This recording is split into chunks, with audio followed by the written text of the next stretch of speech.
Did you email those? Nice to see you, Mr. Treasurer. Same here, Mr. Dixon. Good evening, how you doing?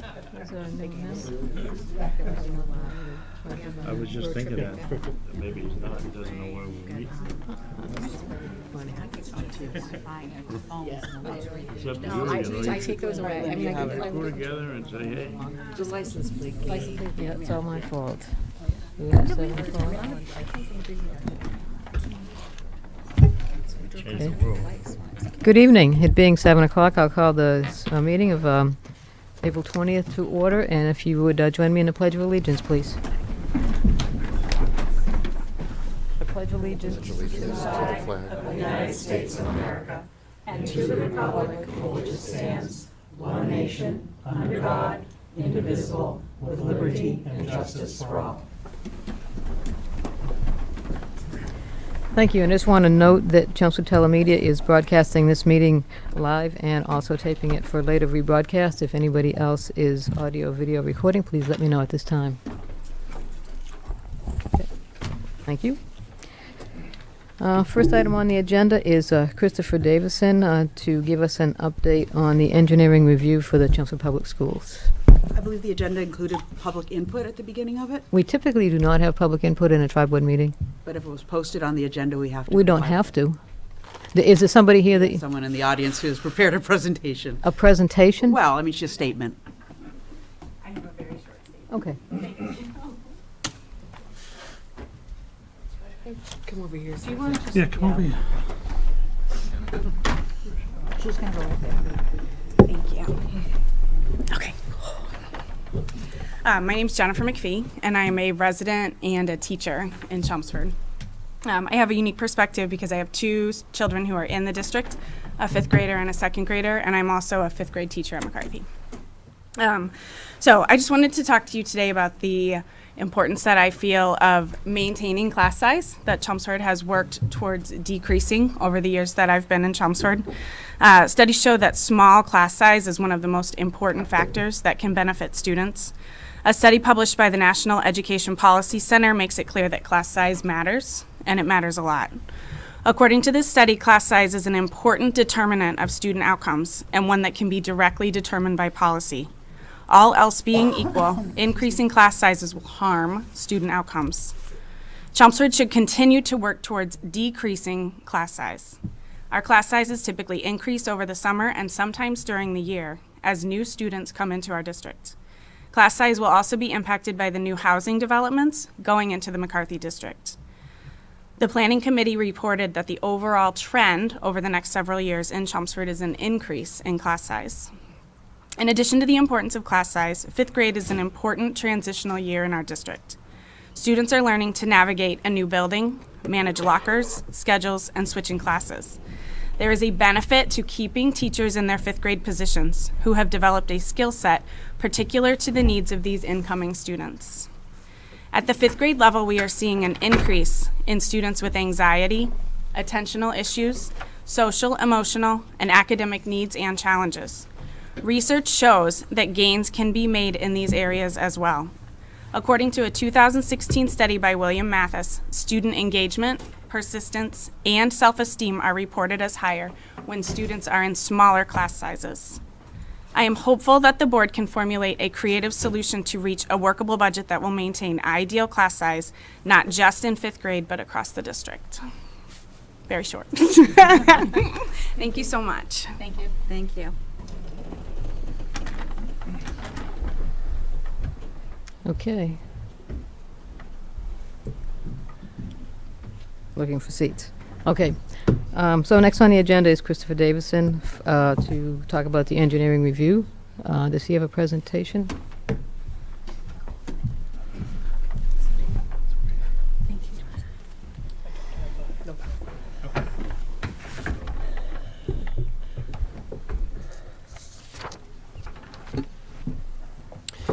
Good evening. My name is Christopher Davidson. I work for Engineered Solutions. We're a local design HVAC consulting engineering firm based out of Natick, Massachusetts. And just have a item that I wrote up summarizing what we found and open up the floor for questions afterwards. The town of Chelmsford hired us as an independent third party to assist them with ongoing occupant thermal discomfort concerns. We were asked to review the Bynum Elementary School, Parker Middle School, and the computer labs at Chelmsford High School, which we performed during the first quarter of 2017. Comfort complaints were not limited strictly to the cold winter months, but rather the concerns were present during the spring and fall as well. We reviewed documentation associated with the town's ESCO agreement and found that Johnson Controls Building Solutions proposed classroom unit ventilator one-for-one replacement to be appropriate for the type of heating systems found in the public schools throughout the Commonwealth of Massachusetts. We performed thermal load calculations, which are determined to size HVAC equipment, and select classrooms, and our results confirmed that the respective unit ventilators were properly sized to handle the classroom heating needs during the cold winter weather. In addition, the classrooms have hot water fin tube under the windows, providing additional heating capacity for the classrooms. Furthermore, our review of space temperatures during the school day revealed that classrooms were traditionally between 68 to 73 degrees Fahrenheit, which are at or above temperature limits set forth by the Commonwealth of Massachusetts. There were select areas of the Parker Middle School that we found were between 67 and 68 degrees during the day, which is slightly below the 68 degree limit. There were 2 areas at the Parker Middle School that were found to be about 64 degrees, and it is our understanding that the town has been working to remedy these situations over the past month. With the understanding that overall the buildings have acceptable temperatures, the question became if sufficient heating is available to the classrooms, and the classrooms are warmer than other school districts in the Commonwealth, why are comfort complaints so prevalent? In short, a combination of reduced fan speed operation at the unit ventilators, which are the HVAC equipment that provide heating to the classrooms. The fan speeds were set to a reduced value per request of the teachers due to noise concerns. In addition, the outside airflow rates, which introduce fresh air to the classrooms, were also reduced in an effort to reduce the amount of cold air that was entering the classrooms. These resulted in the building's classroom exhaust fans sending more air out of the building than the amount of fresh air that was being brought into the classrooms. This is referred to as negative building pressurization. Negative pressurization results when unconditioned outside air enters the building through any gaps and cracks in the building construction, which are numerous considering the age of the buildings. This air is not captured or heated by the unit ventilator and results in pockets of cold air in the classroom as it migrates its way to the exhaust fans. We observed cold drafts and discomfort during our site audit, which occurred with mild outdoor air temperatures that ranged between the 40s to the 60s during February vacation. It is assumed that the teachers experienced these concerns throughout the school day as well. The question becomes, how do we fix this? The unit ventilators have 3 fan speeds, low, medium, and high. The ESCO engineer originally designed the systems to operate at high speed, which, as noted, created acoustic concerns. Many of the fan speeds have been set to low, which unfortunately has created some of the building pressurizations issues. The ESCO engineer should define what the fan speed is The ESCO engineer should define which fan speed is appropriate for the classrooms to maintain thermal temperature, and the fan speeds need to be left at that setting. The ESCO engineer is in the process of reviewing and affirming that medium fan speeds should be acceptable for the spaces, and our thermal load calculations attest to that as well. The classrooms should also have their exhaust airflow and outside airflow rebalanced to eliminate the building negative pressurization. This effort is intensive and should occur during the summer. There were also select program control issues that should be addressed by the town's building automation contractor, FMC Technologies. The high school computer lab cold air complaints are due to a missing program that would lock out the cooling air conditioning section of the units during the winter months. The remaining programming items primarily focus on energy savings versus thermal temperature of the classrooms. We were asked to review the air draft complaints at Parker Middle School and found that most classrooms are configured with bookshelves located directly above the floor-mounted unit ventilators. The fans send supply air vertically out of the top of the unit, while the bookshelves, which are located only about 2 feet above the unit ventilator, redirect that air horizontally into the classroom, roughly 4 feet above the floor. One teacher had repeatedly experienced discomfort due to his desk being located directly in front of the bookshelf. We recommend the teacher's desk be relocated in a similar fashion to other Parker classrooms, or an air deflector be constructed of plywood to divert the air gradually towards the ceiling in lieu of towards the back of the teacher's desk when he is at his desk. We only observed this classroom configuration in one room, and the DPW did not indicate concerns of classrooms where student desks are located in front of the bookshelves in a similar fashion. In conclusion, the ESCO agreement has been beneficial to the town of Chelmsford, and the HVAC systems are appropriate for their application. We observed genuine reasons for occupant discomfort at all 3 schools. Overall, the town is maintaining acceptable classroom temperatures. However, drafts due to negative building pressurization appears to be the primary driving factor for discomfort. Thankfully, all items can be addressed between now and the start of the next school year.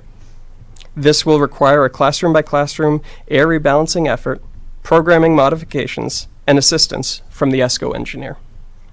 We would like to thank the town's DPW team for their assistance throughout this effort and open the floor to questions that people may have. How do we address the other 5 buildings in our district that weren't assessed? So from our review, we did find that the outside airflow rate at other buildings, and from what we have been told by the DPW, is the concerns are similar throughout. So we did find that, or we have been told that the fan speeds had been set to lower values than the ESCO engineer, and the outside air damper positions were also reduced. And I did review all the classrooms through the energy management system, and so that appears to be common throughout the district.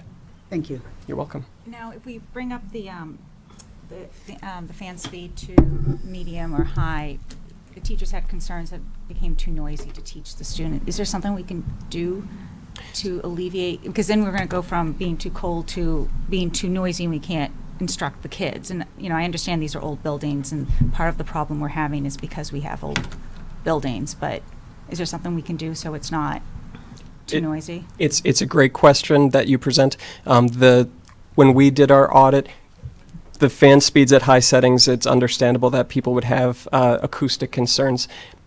The medium speed is not, it's not as loud as the high speed, and it's really not as noticeable of a difference between the low speed and medium speed from our review. We do think that the medium speed would be acceptable, but that, at the end of the day, when you reduce the fan speed from high to low, you also reduce the ability for the units to heat effectively. So I know that your question was also, can we do something else? I would say that we should give the medium fan speeds a try. In many classrooms in some of the schools, and that's one thing that you might have found in the report, many classrooms do have the fan speeds at medium. A lot of the classrooms that had the fan speeds at low were ones that had habitual complaints or concerns with occupant discomfort. So I'm not sure. So we do have fan speeds today throughout the district that do operate with a medium fan speed. Were any at high? Not that I saw. Okay. You had a question, sir? And if you had a new school and it had the same equipment, would you have the same sound problem, or are the schools constructed so that the sound is mitigated in some way? It would be up to the design engineer what equipment he used. The equipment that was installed would be similar equipment that is used in new school constructions today. So would those new schools have similar concerns on sound, or are they built in a different way so that sound is mitigated? So because this was a like-for-like replacement and again, I was not the ESCO engineer, they worked with the existing footprint to best select the equipment. I would say that in a new building application that the design might be selected for medium fan speed to reduce the amount of acoustic concerns. And that is what the ESCO engineer is trying to do now. He's trying to find that. If you're saying that if you put it at medium, it's a happy balance between sound and warmth. And in a new school, you're saying that it should be done at medium. Are you saying that in a new school, it's not a function of an old school versus a new school? Medium is medium, or is the design such that medium is less noisy in a new school? That's the question. It would be the same noise in either school. Medium speed should be sufficient to Okay. handle the needs. We have up here the projected budget for the repairs. I wonder if you could kind of review that a little bit, just for everybody, if everybody hadn't had a chance to look at it yet. Can you- So item one Can you speak is- into the mic? Do you need Just to take carry the mic microphone with you. me? Yeah. My apologies. I'll be okay, sir. All right. Item one is addressing the fan speed. It would involve bringing the ESCO engineer in to define the fan speed setting that should be used in each classroom, and then the DPW staff and school janitorial staff would be able to address the changing the fan speeds to the right setting. Again, these are projected hours, rates, labor rates that are involved as part of that effort. Item two is that we did find that certain classrooms at Parker had books and materials resting on top of the unit ventilators. If you close off the supply air, it's not going to send the heat into the classroom effectively. So that's just a simple request that teachers use the bookshelves for storage and not the unit ventilators. Item 3 and 4 addresses the rebalancing of the outside air and the exhaust fans. Does anyone need me to go line by line, or just overall that is where we come up with 142,000 projected? We have not received official quotes. This is simply based off of appropriate amount of hours that would be needed for those duties. Item 5 is specific to the energy management system. We did identify a handful of opportunities, as mentioned, for energy saving more than thermal discomfort. And those items, as identified in item 5, would be handed off to FMC Technologies if approved by the town. Item 6 is in the event that that single classroom that has a teacher's desk in front of the unit ventilator does not get relocated, we envisioned that a bookshelf could be constructed by a town carpenter, about a half day's worth of work. Item 7 is the 6 classrooms at Parker that are below 68 degrees. If further evaluation is needed, that would be the effort. We envisioned probably about a day and a half's worth of work. And then item 8 is a big time investment. And I do want to discuss that. The replacement of the unit ventilators took 1960s, 1970s pieces of equipment, ripped it out, and put in 2012, 2013, 2014 equipment. The penetrations don't line up perfectly. There are gaps in the construction. That is actually the source of where some of that outside air, due to the building negative pressurization, is drawing in from. By addressing items 3 and 4 and fixing the building pressurization, you don't have to worry about airflow being drawn into the classrooms. However, when the units are turned off at night, you will have thermal migration. You'll have infiltration of air to the classrooms after hours. Because of how extensive of an effort to remove the trim, we envision 3 hours per unit ventilator to have the trim removed, going in, air sealing, and then putting the trim back on. You're looking at over 1,000 man-hours of town time. So we envision that as equipment maintenance is occurring over the next 5 to 7 years and the trim is removed, that at that time the town also invest in going through and air sealing appropriately. Any other questions, Ron? It says perform between now and December 1st, 2017, but you said earlier it would be the summer, so Yes. when Perfect. will it be? Perfect question. Okay. So the repair efforts identified between items 1 and 5 would be addressed this summer before the next school season occurs. However, as with any control program, it takes time it's called loop tuning and making sure that everything is working properly. We need to go back into the heating season for 2 or 3 weeks, get trend data, and allow FMC to make sure that the systems aren't hunting. If you've reviewed inside the report, we do include in the appendices some examples of trend logs. And when you see the system going up and down, that's called hunting, and that would be something that FMC would need to go in and provide loop tuning to their program to avoid that. Again, that's more of an energy Fine-tuning. saving and avoids the temperature swings in the classrooms. So this actually might be a better question for Gary Persichetti, and he's in the audience. I'm seeing a lot of DPW time up there to happen this summer. With everything else going on, do you envision that that's going to be possible? And as he's coming up, that time allotment is traditionally escorting Okay. contractors, that balancing contractors through. So I'm not sure how the town resources would be used. Good evening.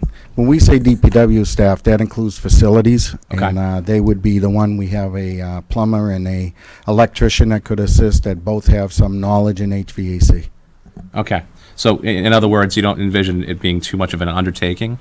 No, and then the programming part that we can do, Christopher will be doing, who's the energy manager, so we will not be using FMC for that portion of it. Okay. All right. Thank you, Gary. Now, when all these things are reconfigured, the fan speeds and everything else, how are you going to assure that they're not set back? Are the teachers able to set those fan speeds, low, medium, high? And No. Don't go anywhere, Gary.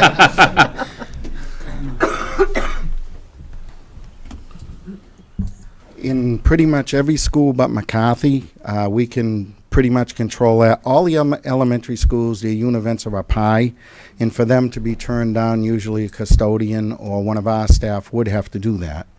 At the McCarthy, a good 7 years ago, someone removed all the little screws that are tamper-proof.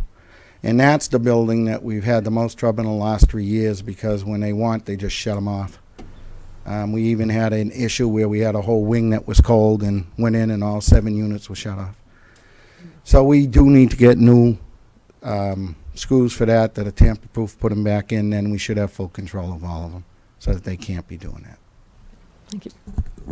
And just a side comment, it is very important that, and we understand that fan speed can create acoustic concerns, but the fans do need to remain on. The energy management system relies that fan selector switch be in the on position. If for some reason the fan is left in the off position during a cold weekend, this has occurred in the Commonwealth, where the plumbing, the heating, the plumbing froze and took out an entire wing, and an entire wing of students had to be relocated to another school. So I am familiar with that myself. So it is important that the fans, it's a learning curve. This is new equipment. That equipment had been there for over 40 years. So it is a learning curve. Medium fan speed is going to have a different acoustic than the prior system does. But I think that it's something that everyone can learn to work with. And these fans are set by classroom or by school? Like, how many fans are we talking? Like, are we talking one fan in a classroom? One fan in every single classroom. You are, yes, ma'am. I've heard about the fan complaints in the cafeterias or in the gym, not so much in the classroom space. But this is, new information. I had not heard any complaints about noise, always about cold Set it or low. heat. As soon as the first person probably had it, everyone started to, and then people didn't have concerns anymore. But then the temperatures and the drafting issues began to proliferate. One of the comments that was made at one of our meetings was, we have as much space as the Prue Center, so of course I called the Prue and said, "You have heating problems at the Prue?" And I talked to someone named Louie, and he said, "No, but one of our problems is that we have so many separate buildings and they're old buildings. So we've got gaps, and the gaps are creating, like you said, this problem." Correct. A question for you on the, just so I understand this, the original design of the program was calibrated or formulated based on the blowers being on high. Yes, sir. So one thing to be, to kind of go back to the original specifications would be to put them back on high. If they were just put to medium, is there a way to kind of rerun what the calculations would be to program the system so that they can be on medium and still be producing the same amount of heat as would have been called for under high, but not have that acoustical problem? Is a great question that you asked, and I'm just going to say the medium fan speed results in a reduced heating output. Mm-hmm. However, the heating output that's included with these unit ventilators is sufficient for the classroom. In addition to the unit ventilators, you also have hot water baseboard under the windows. So the classrooms have sufficient heating to handle the loads of the space, from what we reviewed. And the ESCO engineer is in the process of reviewing if medium speed can be applied throughout the entire, all 400 classrooms. And then, since this is New England and we do have those spikes and drops of temperature, if we have, a really cold spell in January and we need to turn up the heat, it's cold and it's freezing. How quickly can we get, or how do you turn up the heat? How does a teacher go about, or, we have where is that controlled, I guess? It's a great question. So without getting into too much of the nuances of the heating systems, but I'm going to have to explain it well, these unit ventilators, once you go below 38 degrees, the heating coils inside the unit ventilators are seeing full hot water flow. It's called face and bypass. And what happens if the zone needs to be heated, it regulates airflow across that heating coil. If the classroom doesn't need heating, it diverts all the air around that coil. If it needs heating, it puts full air across the coil. But is that heat set by where? Is it some central? So each classroom is controlled from the energy management system, and each classroom has a space temperature that is set, if I'm not mistaken, Christopher, it's 72 or between 70 degree temperature set point. So that's controlled from the front end, or the energy management system, and that does not change throughout the winter. And the calculations that are performed are based off of New England or Massachusetts temperatures of 7 degree outside air temperature. Can we talk about line 8 again? And that's the one where it's going to be done over a period of years as work's being done on the fans. And if someone can refresh my recollection here, how is that work, the initial work done and the transfer and putting in these new units initially? Do you recall how that was done? Who it was done by? Johnson Controls. JCI did the ESCO. Okay. JCI did. And from what you're telling us, it wasn't properly installed, or it wasn't properly sealed? There's air sealing in certain rooms, but not in all rooms. So there's missing air sealing. There is missing air sealing, yes. Okay. All right. Thank you. So from a standpoint of the contract with JCI, I don't know all of the fine-tuned details of the contract and if air sealing was included as their proposal. It is a good question, but I don't have the answer to that. Are there such things as tamper-proof screws for tamper-proof boxes? There's tamper-proof screws, yes. All right. Just think of prisons. You don't want that. And that's what are used when we design that. yeah. So I had another question. I read through your report, and one of your recommendations was that the heat be turned on earlier in the morning versus, I can't remember what it originally was set up, but instead of, say, 7 o'clock in the morning, to have it turn on at 5:30. Is that something that is gonna, that is like in these numbers? So optimum start. Okay. So optimum start basically indicates that if you had a mild night like we did last night, when you walk into the classroom, if the HVAC system is off, it's already 68 degrees. There's no reason to turn that heating system on earlier. Mm-hmm. However, on a Monday morning, during a cold January or February, if that classroom is down at 62 degrees, the algorithm or the program calculates how many minutes it's going to take to recover that specific classroom. Mm-hmm. And then on a classroom by classroom basis, it'll turn those units on. Some units will turn on 25 minutes early, some units will turn on an hour and a half early, depending on the recovery time. So that is something that we have identified and we would recommend be implemented on a classroom by classroom basis. So it's not going on a classroom by classroom basis now, it's on a building by building basis? It's based on a fixed schedule Okay. today. All right. That could be huge. Yeah. That could be huge. Yeah. Yes, ma'am. It seems like when we have extremely cold, classrooms or areas in a building, it's always a problem with the fan. What's the life expectancy of these fans? Are we constantly going to have to be replacing them? Are we referring to exhaust fans or unit ventilators? Well, you think about the classroom, the pod over at McCarthy that was, 20 degrees, and then the classroom that was in the 40s and the bathrooms over at McCarthy. It seems like they're fan issues. So one thing that's important to note is not only do you, and I'll let you come up and speak to that, you have 400 plus HVAC equipment 400 plus fans, 400 plus hot water control valves, 400 plus dampers. So mechanical failures do occur, and it happens at the PRU. We do work at the PRU. We do work throughout the city. Mechanical deficiencies do occur over time, and it seems that you've had some issues with the fans recently. I'm curious a little bit more. They shouldn't be, if they were just put in recently, they shouldn't be failing, but We have no issues with the fans that were installed per the ESCO. The portable classrooms have their own heating and ventilating units on the roof. They're called package units. They're as old as the pods are. In the particular case of room 2 at the Parker School, basically the fan did go in that and needed to be replaced. In room 1, which was across the hallway, it's got 2 stages of heat. One of the wires had rotted off of one of the stages, and once that was done, it brought it back up. As far as the one bathroom, when it happens to be a Parker, that has always been able to handle itself with what they call more of a convection type system.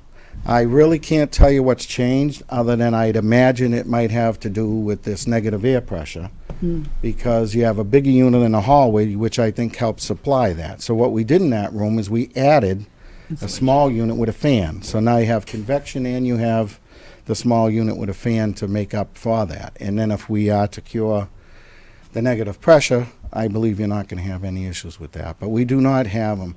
The main reason for wanting to do the ESCO and wanting to do what we did is we were up to 3 buildings, Community Ed or Westlands being the worst one of them all at the time, where if you lost a univent coil, your average to get one was 9 to 11 days, because they had to be made.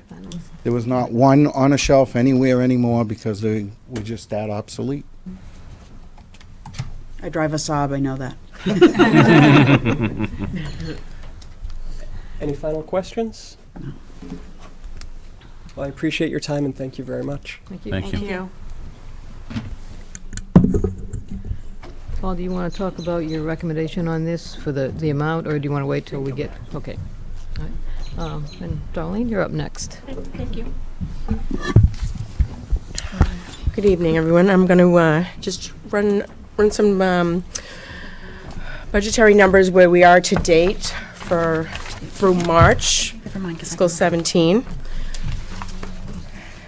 I'll first start off with receipts, with revenues.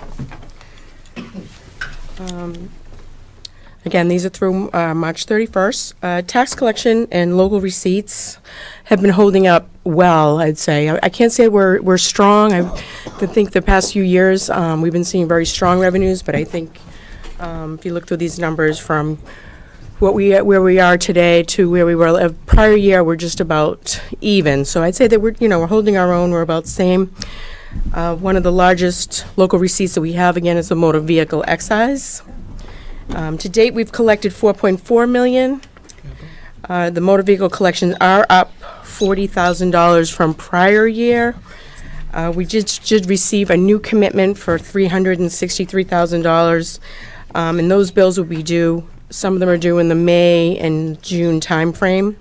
So I do expect that we will make the $4.8 million appropriated budget for that line item. But I don't believe we're going to exceed that, as we've seen in the past years. I think we'll just make that budget. I know in the past years that's been one of the line items that we've really exceeded and we've done well in. But I think the motor vehicle sales have kind of flattened out. On the rest of the receipts, the local economy seems to just be kind of steady and just kind of chugging along. We're not seeing a lot of growth in the mails and rooms and things like that. Permitting are down $28,000 from prior year, but we have exceeded our $750,000 line item, appropriated line item, by $35,000. So if you can see, we're down a little bit on permitting, but we've already made what we did appropriate our budget. So even we've seen the permitting is slowing down. There are going to be some coming up, I know, through the summertime. I know that there's some apartments and commercial buildings being done, but that's going to be showing up in the next fiscal year, not to help us out for this year in the building permitting timeframe. The local options meal tax, again, we're down about 5% from the prior year. So again, it's just about even, but we're not seeing a big windfall there on the meals tax. And the hotel tax, we're down 50,000 from the prior year. And this is due to, well, they discontinued the Commonwealth Emergency Shelter Program. We knew that. And then they've also closed, the Best Western is actually closed right now for a renovation. So they're not being able to open up for any activity there too. So I think that's why we're seeing some of our hotel revenue less than the prior year. The number in there that kind of sticks out is the one that has the parentheses around it, and that is our interest investment. The loss is due to the requirement that we have to record our gain and loss each month to adjust the value of our investment access to match to the market. And we have to do that on a month, we have to match that on the statements monthly. So that's basically called mark to market. This is actually John's wheelhouse, but he monitors this month to month. And like we said, we do have to record these either loss or gains on a monthly basis based on the statements. I would like to see this number go to the black by June 30th, but again, this is really something we just don't really know. We're not really sure how the market's going to be doing up to until June 30th. If John wants to talk a little bit more about that, you can, but add a little. Yeah, really, the problem that we've experienced this year is, as everybody knows, since last fall, the stock market has been on an unbelievable roll. It's taken a pause lately.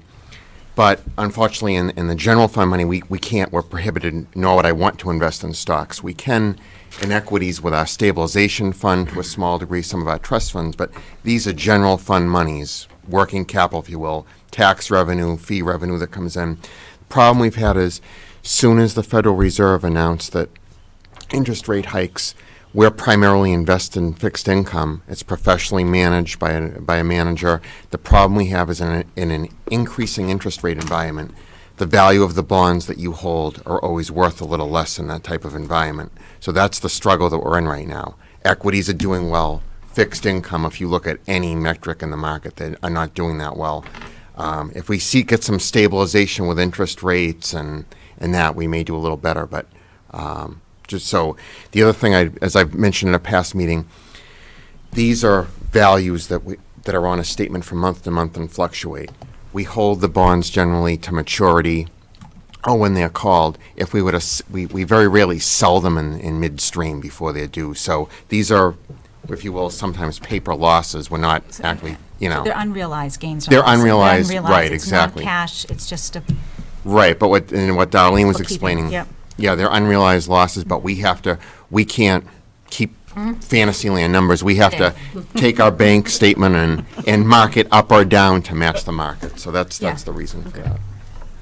Thank you, John. Real estate and personal property, we're right on target for collections for that.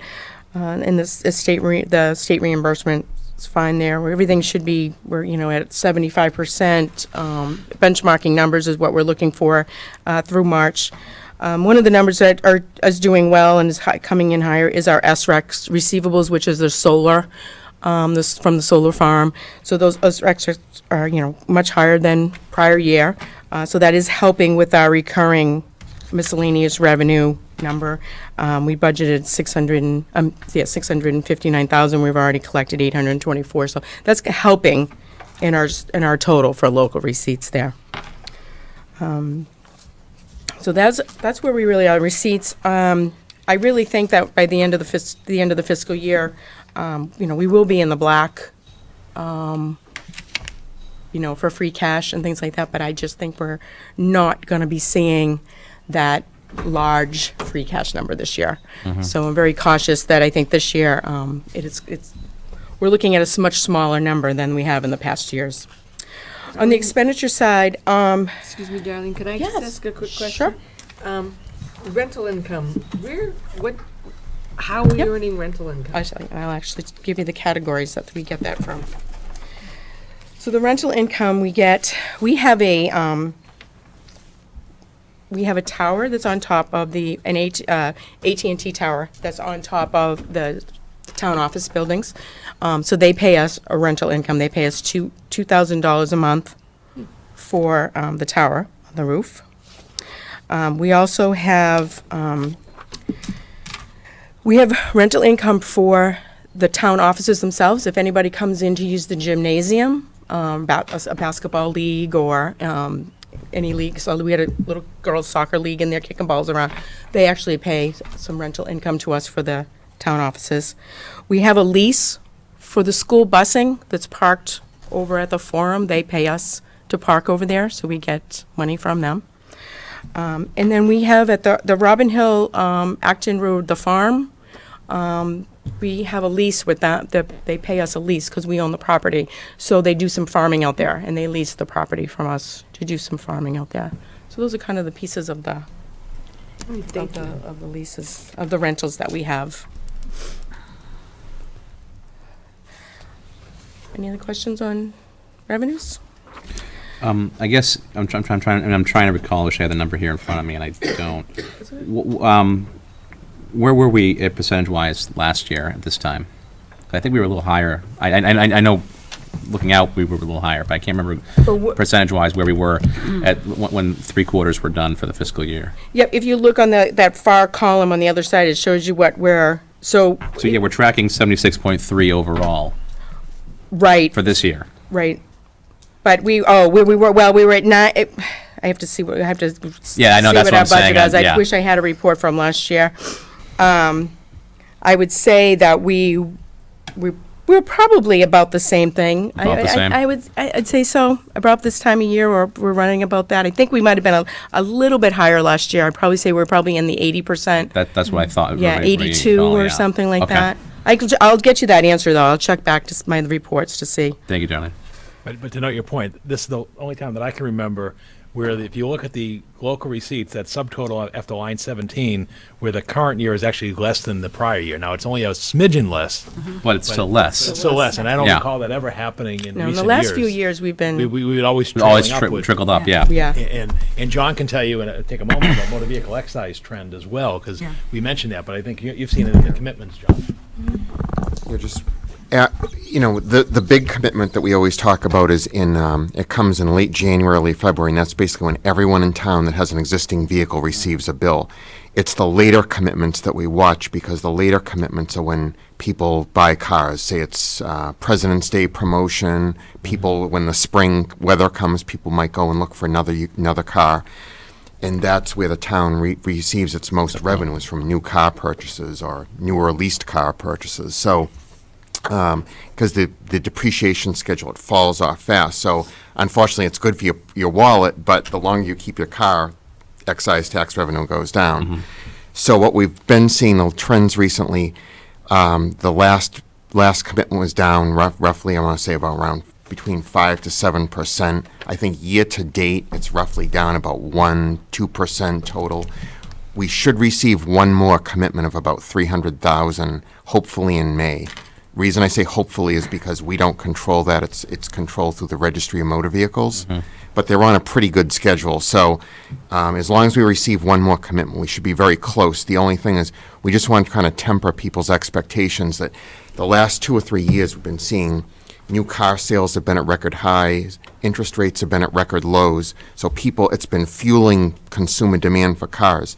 And you know yourself, if you just bought a new car last year, it's unlikely that you're going to go and buy another one this year unless every household's different. But so we just want to kind of put out the caution flag that we're not panicking, but excise tax revenue seems to be topping out in this cycle, and it's probably going to come in even or slightly below. Okay. The record levels. Thanks, John. And I think if you follow the industry, that's what's happening That's what's in the happening, industry. yeah. They now have a surplus of inventory, and they're starting to downphase production. Okay. Question? Oh, yeah, sure, Glenn. If town meeting approves the sale of Mill Road, would that go into non-recurring number No, next year? what, the sale of town-owned property has to go in a reserve for appropriation account. So it's not a general fund revenue source. It has to go into an appropriation account, which is a reserve account, which is a special revenue account. The only thing that goes into the sale of our vehicles, like town-owned vehicles, if the DPW does, sells trucks and things like that.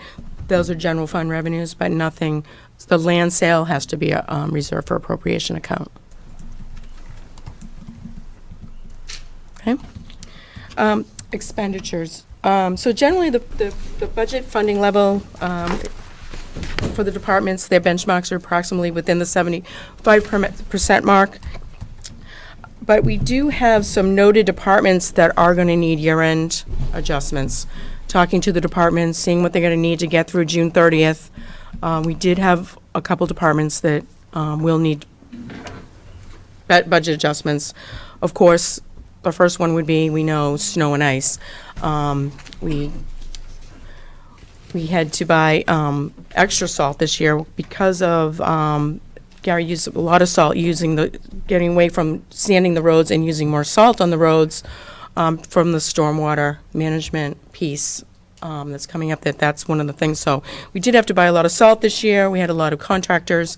So we're looking at a $300,000 deficit in that line item that needs to be appropriated. We did have a municipal administration personnel services line item, which is the town clerk's office. That was due to a staff turnover there. And as everybody knows, the early voting, that cost the town a lot of money in that office to do the early voting, and we didn't get any money from the state to help out with that early voting. We got a little bit, but not enough to help there for overtime and things like that. And then the DPW personnel, we had an unforeseen retirement there, so we needed a little funding there. Municipal facilities expenditures, they just have several projects that had to get done that really weren't on the docket when we originally did the budget, so these projects need to get done, about $116,000. And then our benefits and insurance expense line item. This is the first year I've seen in many years that we've had to actually add money to this line item. But this was due to additional subscribers that were not on the plan when John and Paul were doing this initial budget. These people weren't really planned to be put on.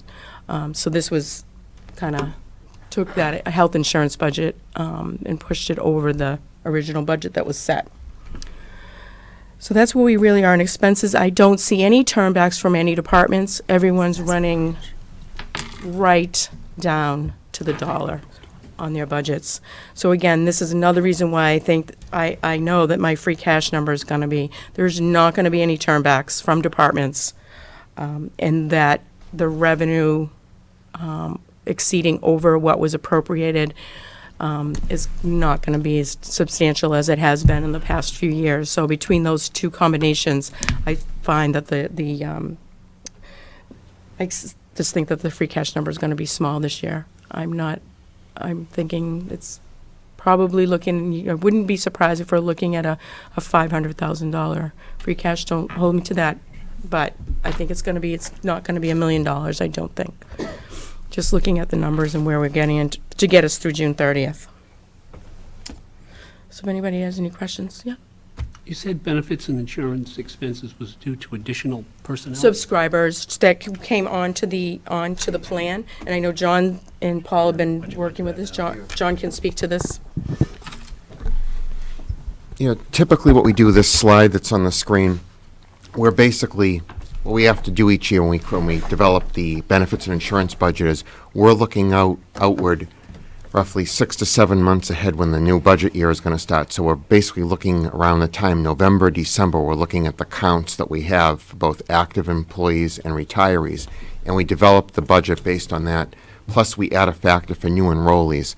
And going back over the statistics this year, because we do track this monthly, we've added, as you see in the slide, in fiscal year 17, we had a net change. We had 27 new active employees that became subscribers in the health insurance program.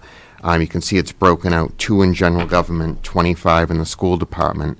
We also had an increase of 24 retirees.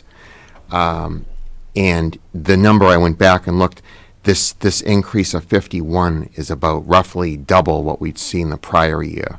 So it's hard to predict from year to year exactly how many new subscribers you would come onto the program. But this is the reason why we're going to need to do an adjustment to get through the end of the year. It's just way more than we've ever seen. And this is my 10th year as finance director working with the town manager. I think a couple reasons possibly for this is there have definitely been new hires, and also the town has gone through health insurance reform efforts 3 times. And the plan that we have now, although it's not GIC, it's formulated so that it's equal or equivalent to the most widely subscribed GIC plan. So basically, it's a nice way of saying we've lowered benefits and over the years. Co-pays have gone up, premiums have gone up for sure. I think when you look at it in the big picture, employees have felt the pinch, the town has felt a pinch in the pocketbook. At the end of the day, our plan, although it may not be the best around, it still may be better than there are some other alternatives out there, possibly in the private sector. Do you think, you know how you can stay on your parents' insurance until you're, 26? Yeah, 26. Do you think any of the young teachers are now reaching that threshold? And that, because I notice it seems like a big school population. So I don't know if the young teachers are reaching that threshold and are transferring over to our policy. Is that a possibility?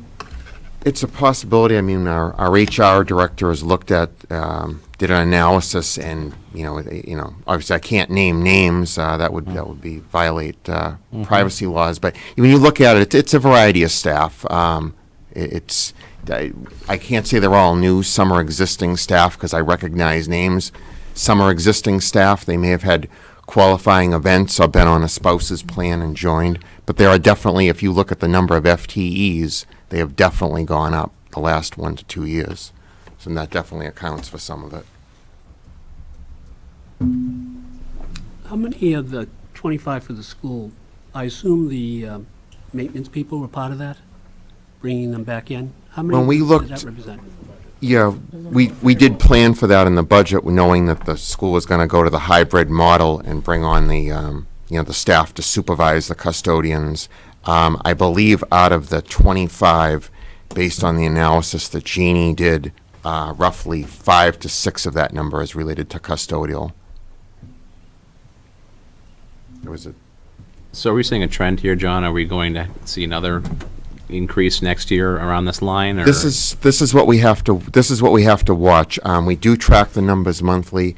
The issue too with the retirees, the cost for a retiree, and it's a little more complicated than this too. That's why the net change that you're seeing there says 24. We have a lot of movement from plan to plan during the year, and the reason is because when people retire if they're in their 50s, they can stay on the regular insurance plan, the HMO plan. When they reach 65, they are required under the town's bylaws and state law they have to enroll in Medicare. So when they do that, they're eligible to receive a Medicare supplement plan. The Medicare supplement plan is much cheaper to the town to provide than the regular programs that you see up there, the active employees. The only thing is, because of demographic changes, we all know advances in healthcare, people are living longer, we're seeing a steady increase in retirees, and we're not seeing any attrition on the other end that we would normally see. So in years past, it's a nice way of putting it. Yeah, I mean, kind of, but it's, it's not trying to target any one group. It's just saying it's a societal issue, and we're going to have to watch it this year. We'll track it monthly. If I see another 51 subscribers, Paul and I will definitely bring it to everyone's attention as soon as we can. Okay. Yeah, we've obviously factored in the projected kindergarten instructors and aides in the numbers we forecast. The other fact that may be playing into this is the fact that the federal government, the whole requirement that you show evidence of insurance. Mm-hmm. So there may have been people who may not have taken insurance, who are now coming in. So again, we think there's some internal factors. We think there may be some external factors as well that are influencing this. But we hope this is not a trend, because it's not sustainable. And that's the end of my presentation. If anyone has additional questions, I'll answer them, but we can move on. Thanks, Pat. Thank you, Darlene. Thank you. All right. Next on the agenda, we have 4 additional articles to consider, the Finance Committee and the Board of Selectmen. So, Jim, I'm going to let you take the Finance Committee, and you can go through them first, and then we will... You want to do it in, so I know we've talked about this back and forth. You want to do it in bank and then... I think that... Okay, so then we'll basically have a presentation and questions from us. What I would suggest is that we allow the Board of Selectmen, if they have questions, to ask them then, so that we'll go through our full vote, but we aren't asking the same questions over and over again, because then we'll have a town meeting situation where we have a discussion and debate section. With your permission, I'd like to go through that way, that we can all discuss at once, and then we can do our vote, and then our full vote, and then your full vote. All right. Article 2.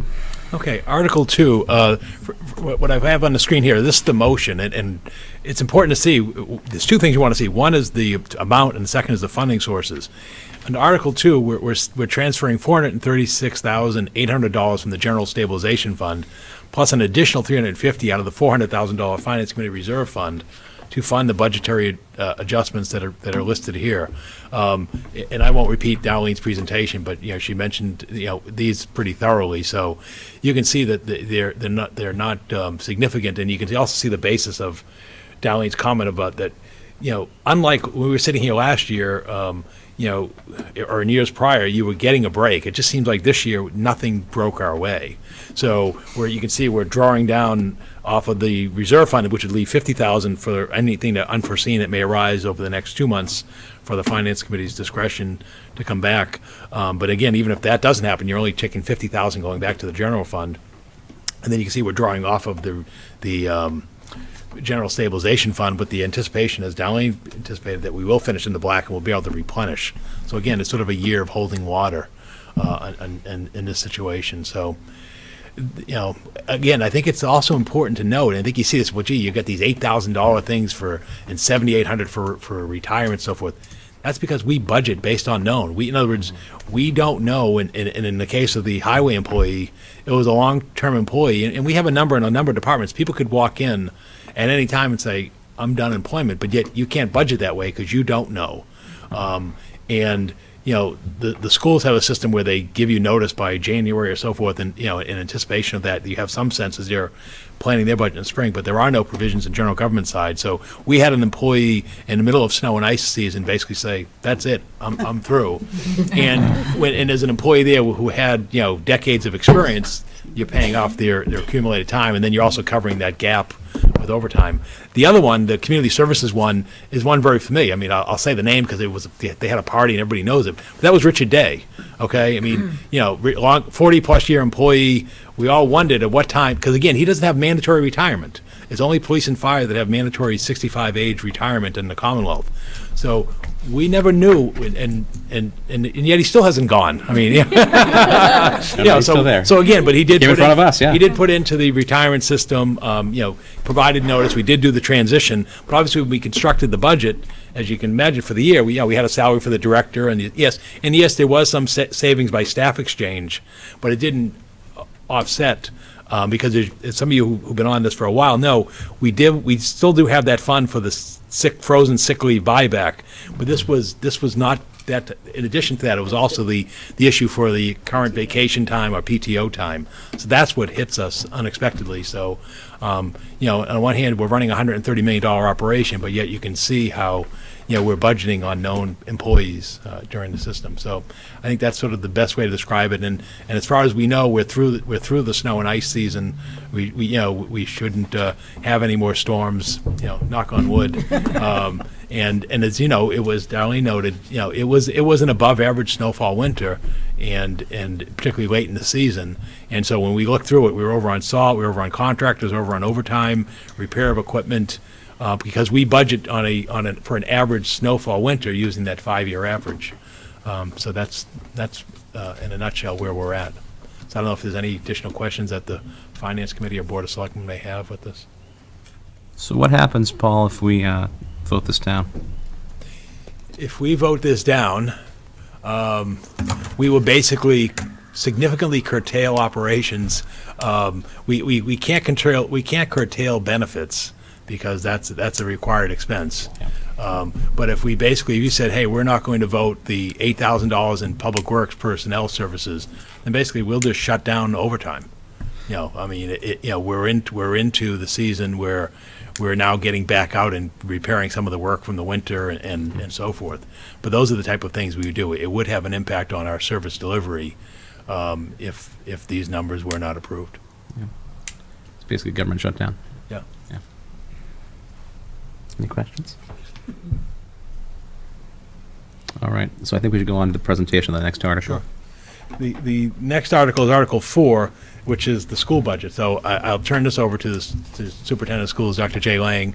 As the committee knows, it's been reported and over-reported, the recommended funding amount for that will be put on the floor of town meeting is a $57 million appropriation for the Chelmsford Public Schools departmental budget.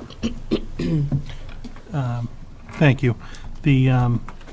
As you recall, when we met with the Finance Committee earlier this spring, we were about $400,000 above the $57 million mark.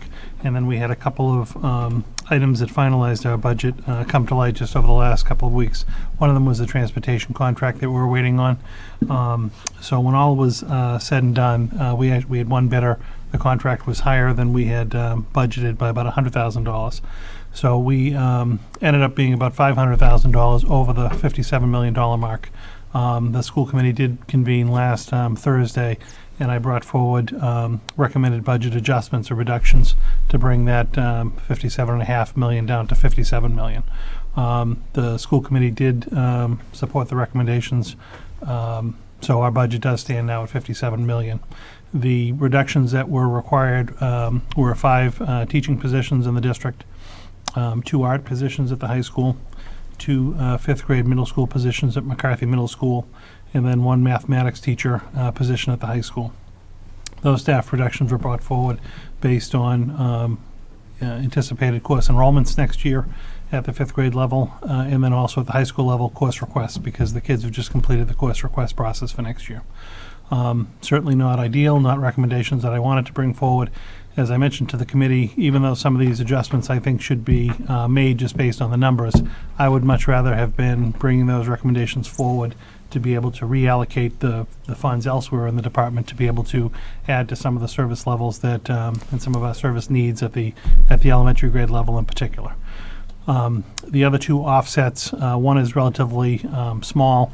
We were taking about a $230,000 offset for school choice. We're just recommending that go up to $250,000, about $20,000. We do currently have 50 students enrolled in school choice. We'll be bringing a recommendation forward to the school committee next week to actually bring in a few additional high school age students for 9th grade. So we'll be starting the year, if that is approved, at about 55 students. They each bring in $5,000 a head.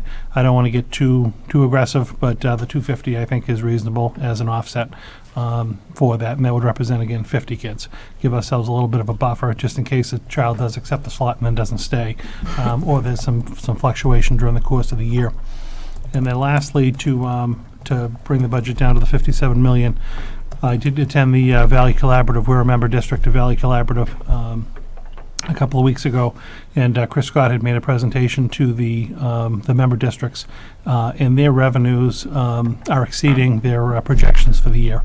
And by state statute, they were only allowed to have so much funds on hand at the end of the year. And even in their reserved funds and things of that sort, they're going to have excess funds that they're going to need to return basically to their member districts. So the way the money is returned, it's just based on the amount of tuition you paid over the course of the year. It's all proportional. And at that point in time, they were projecting returning about $440,000 to the school district. And it can either come back as a kind of a cash reimbursement, or we can take it as a credit and then apply it towards fiscal 18 tuitions next year. I personally don't, and I mentioned this to the school committee, I don't love the idea of using that as a budget offset. I would personally consider that more like one-time money, and I don't like the idea of kind of creating a structural deficit by using that as revenue offset. We did receive tuition credit last year as well. It certainly wasn't significant. It was about $40,000 or $50,000.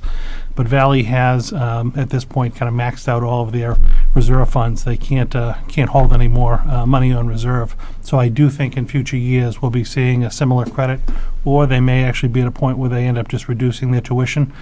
So we would then, in essence, be paying less tuition over the course of the year. The $200,000 offset to the budget is still less than half of the amount of the credit that we would be getting for fiscal 18. So if anything, we can kind of smooth the hit out over 2 fiscal years as opposed to taking it in 1 year. And that was my recommendation to the committee to bring the budget into balance. So at the end of the night, they did vote 3-2. It was not a unanimous vote, but the school committee did vote 3-2 to support those recommendations and bring the budget into a $57 million balance. So my question is, so the collaborative has multiple locations, but is there just one balance? Is that, how does that, there's like They're one? they're one entity, so they're one organization that has satellite sites and different programs, but they're considered one group, one educational group. Okay, do you have copies of the budget there at all? Yeah, I did email you just today a copy of the final budget. I do have some copies here that I can pass around. You're welcome to take one. I don't have enough right now. If anyone else would like one, I can certainly print another copy Okay, for you. I have a couple questions. Yep. What's the expectation for next year when the enrollment is expected to go up in the 5th grade? I'm sorry? So if these teachers are eliminated, the 5th grade, the 2 5th grade teacher positions are eliminated, next year, based on the numbers that we saw in the packet you gave us, it looks like the 4th grade at the elementary schools are pretty hefty. It's a good word for what happens next year. We were actually looking at the. And when I mean next year, I'm sorry, the 3rd grade looks pretty hefty, so the incoming 4th graders, when they become 5th graders for next fiscal Yep. year, what's going to happen to those positions? We're going to have to be evaluating these on a year-to-year basis. What we were looking at right now was the existing 4th graders Yeah. who are going up to the middle school for next year, and that's actually a smaller class size. So these positions could potentially come back in a year. On a year-to-year basis, Yeah. we're going to have to make some Be adjustments flexible. based on the kids that are in front of us.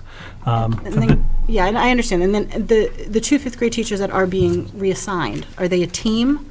Or it's not like you're getting rid of 2 math science teachers or 2 English social studies teachers? Right, it's more of a contract issue. So there's a whole reduction in force clause within the contract that dictates who is affected.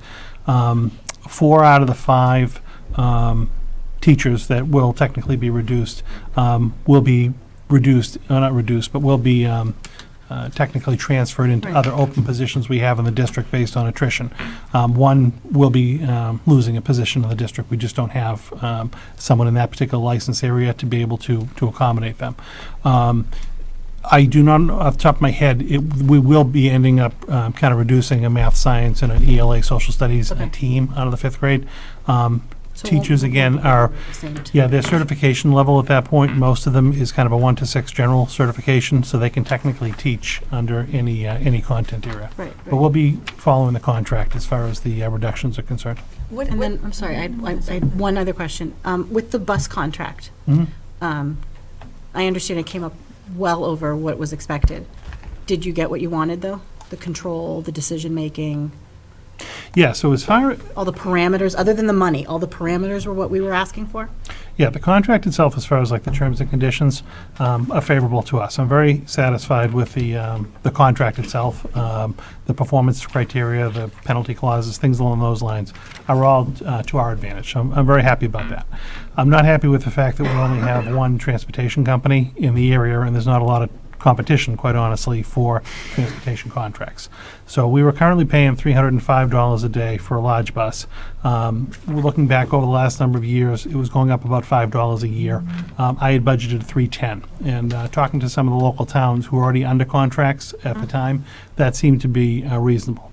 one of the things that I wasn't anticipating, Lowell actually went out to bid as well, and their contract went up significantly. We jumped from 305 to 338 in the first go. Lowell ended up going over 350 in their bid. And when we went back to the transportation contractor and asked why, the other contracts that are already kind of under contract for next year had been locked in. There wasn't anything they can do about them. But the contractor is feeling the pressure from the different federal regulations around health insurance for employees and paid time for employees. So they now have to really start factoring that into their contract prices going forward. Well, unfortunately for us, we were one of the contracts that was up this year, so it's affecting us in year one. It's going to affect Lowell the same way.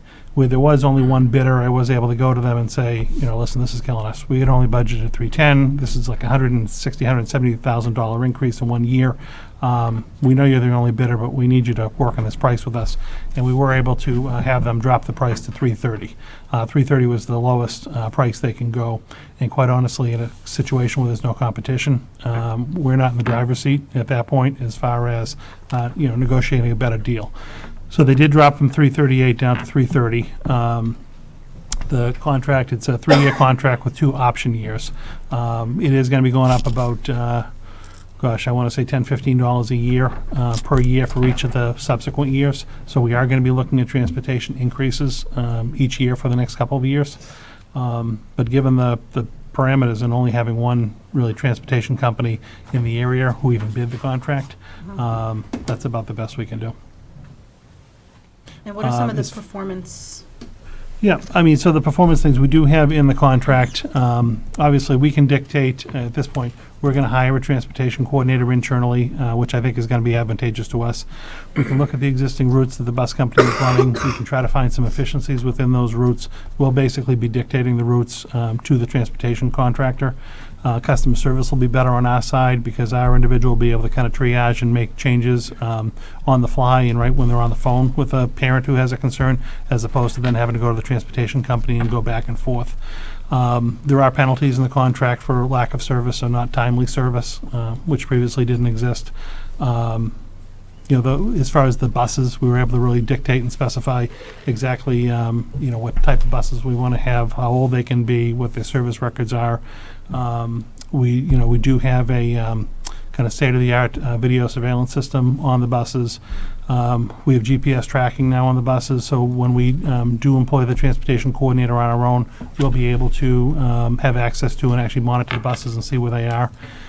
Not immediately, but eventually we'll be able to roll out some apps to parents so that they can actually kind of track a bus and see where it is, which will cut down on some of the calls that we get.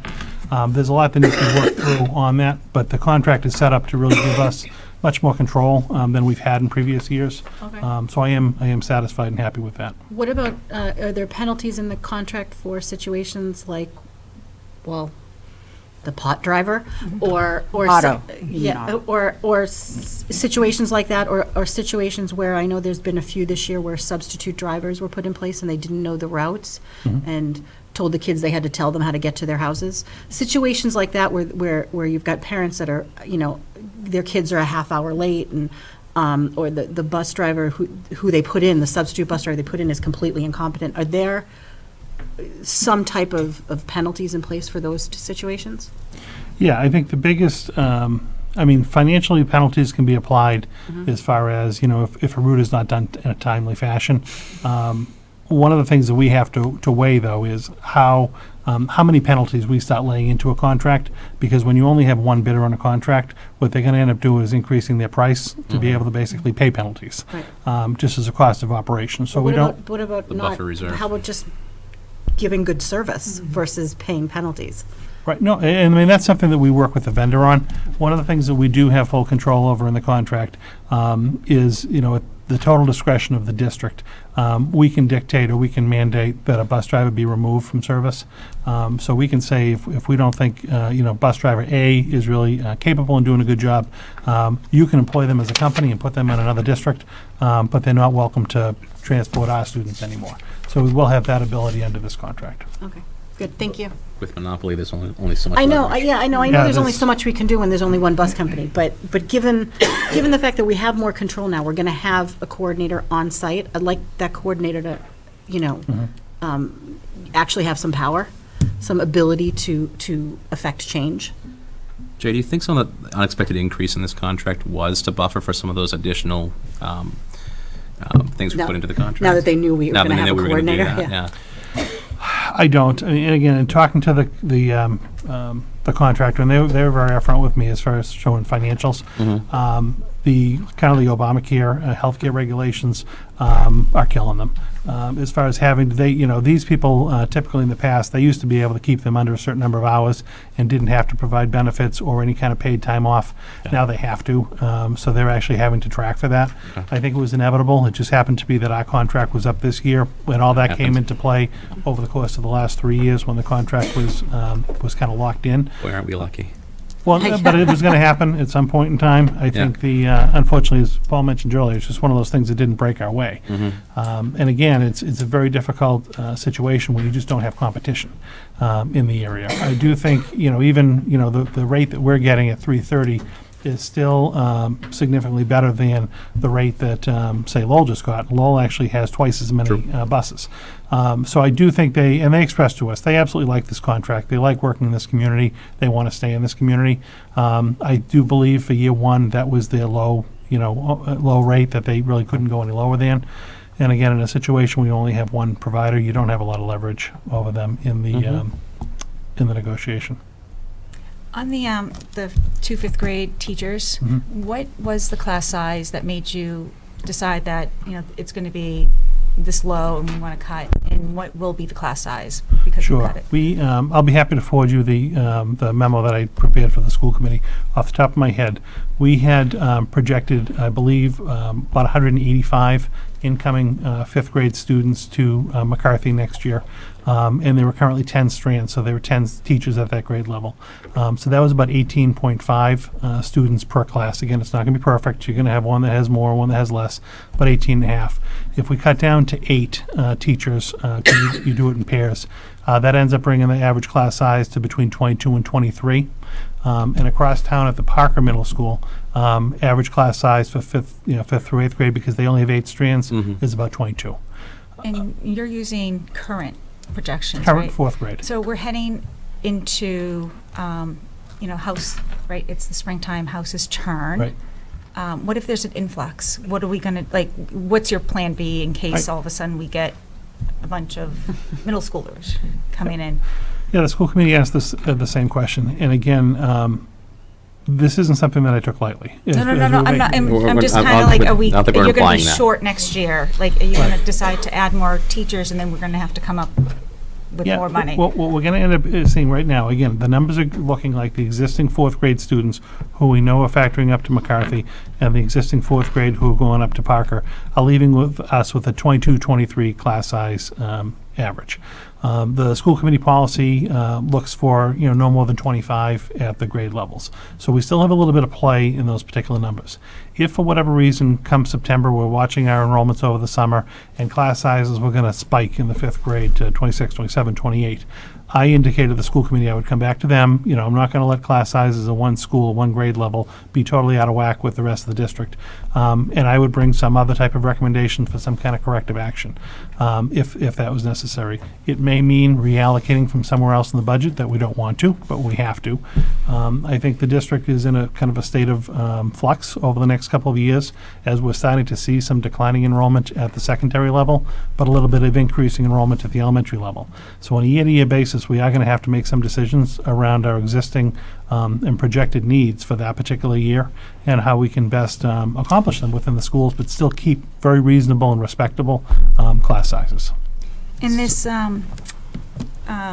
bus coordinator, how much is that being charged? It's a net increase of $23,000. But the salary, you're being, part of the person's salary, we're getting out of ComEd, is that correct? No, that's all coming out of the local budget. It was the stipend for the 2 people that were taking it on last year.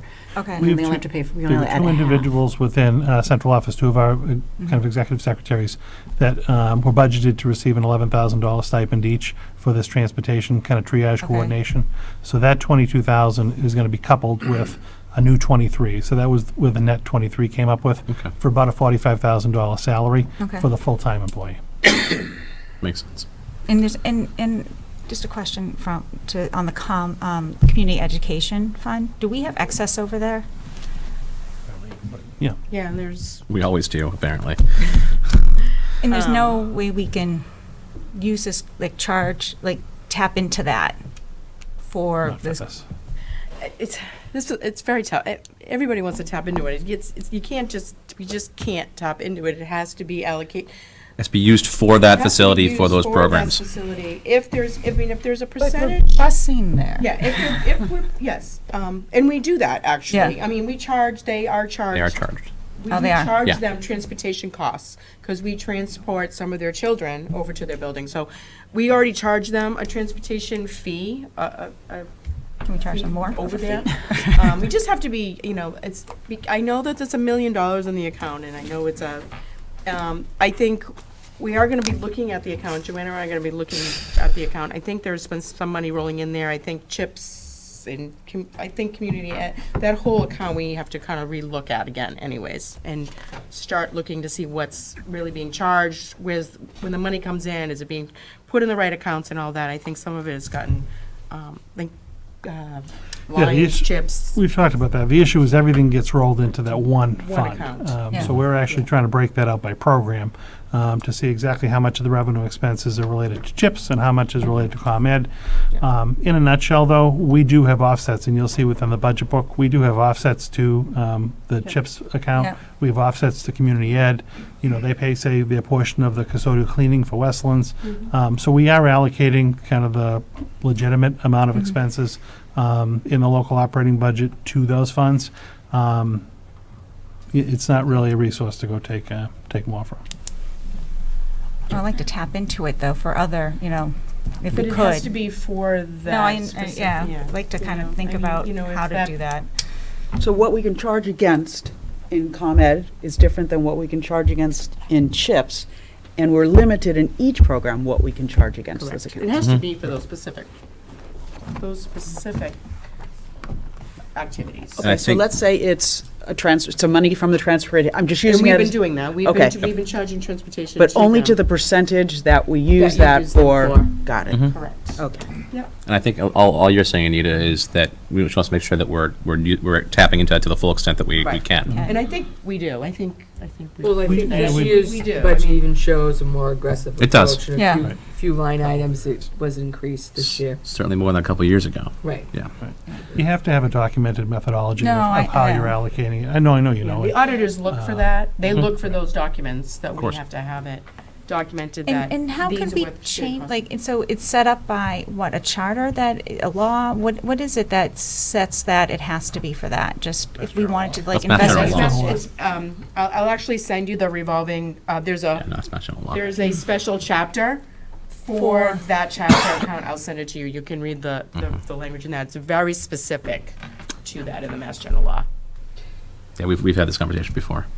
There's like certain revolving funds that you're allowed to have, but there's very prescribed, reasons you can collect money and put it in, and there's very prescribed reasons you can take it out and apply the funds. Yeah, send it to me. Part of the money that goes into that account is for, I'm gonna call it after school. So you were staying at the Byam School and It's like the you're staying after-day at 5 program. o'clock at After-school night. care. Extended Yeah, day. the after Extended day, day, extended yeah. day, Extended extended day. day, thank you. So that money goes into that account. And I think also somewhere in there is a accommodation or an entry that charges, each school gets a little, there is, for the use of the building. For the use of the buildings, yeah. Facilities charge. Right. We charge them Does- back a facilities charge for the use of the building also. Right. Yep. So that does. Right. I wanted to ask about the kindergarten enrollment and how that process is going. And it occurred to me on the bus transportation that the elimination of the kindergarten midday run, is that was that advantageous at all to the bus It didn't. contract? It didn't affect. I don't know specifically how it affected the bus contract or the bus bid. It was neutral to us from a budgeting standpoint because that midday run used to 100% of the cost used to be applied to ComEd. for the revolving fund. So I believe it's in the budget book, but let's say it was $400,000 was the cost. You saw a line item of a $400,000 charge and then a $400,000 offset to ComEd. Basically, both have gone away next year just because you don't have the transportation. So it's net neutral as far as the operating budget is concerned. What was your first question? How is the kindergarten? Oh, the kindergarten enrollment. going? We had an incredible enrollment in January. The people were, it was like they won the lottery. They were lined up to sign the kids up. We had a second wave of registrations last week. It was a little bit slower than the January. And what we're now looking at is putting together a cumulative report for the school committee that will also take into consideration the kids that we know are coming up from, say, CHIPS to K for next year because they don't have to go through the same enrollment process. So we're a couple of weeks away from knowing those numbers, but we had a very good enrollment, and I think the demand is going to be high for the full day K. Great. Can we? Oh, Go ahead. I can wait. you go now because I. I forgot now. Okay. I know what I was going to ask. I was going to ask about the high school, the math teacher. You said you evaluated the enrollment and based on what the students said they wanted to sign up for. Course request. Course selection. Does that any way affect any AP classes at the high school? Are we still able to offer the advanced math?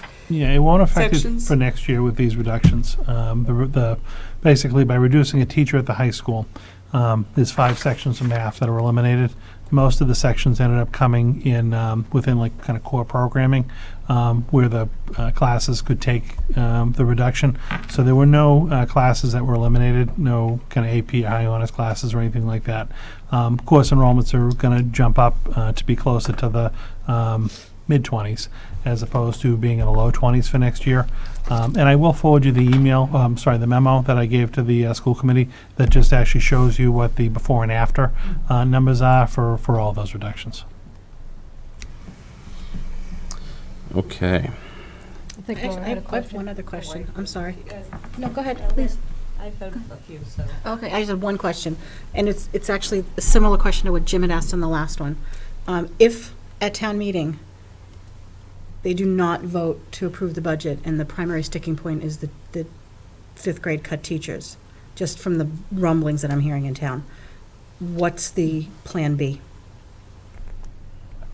They have budget autonomy. Town meeting cannot direct hires in the schools. No, I understand that, Town but meeting's if got to they give them a don't funding vote, level. no, I'm saying if they don't vote it, and the feeling from town But even if meeting is town that- meeting says, give them an extra $1 million, it doesn't compel them to hire any 5th grade teacher. Or if they cut $1 million, it doesn't force it. I mean, that's under state law that they can't reach in to do that. Yeah, but You know, they they can may just do it as recommend a funding level. Well, they might do it in as protest. That's Yeah. the, you know, I'm just trying to get a you know. feel for what's going to happen next week.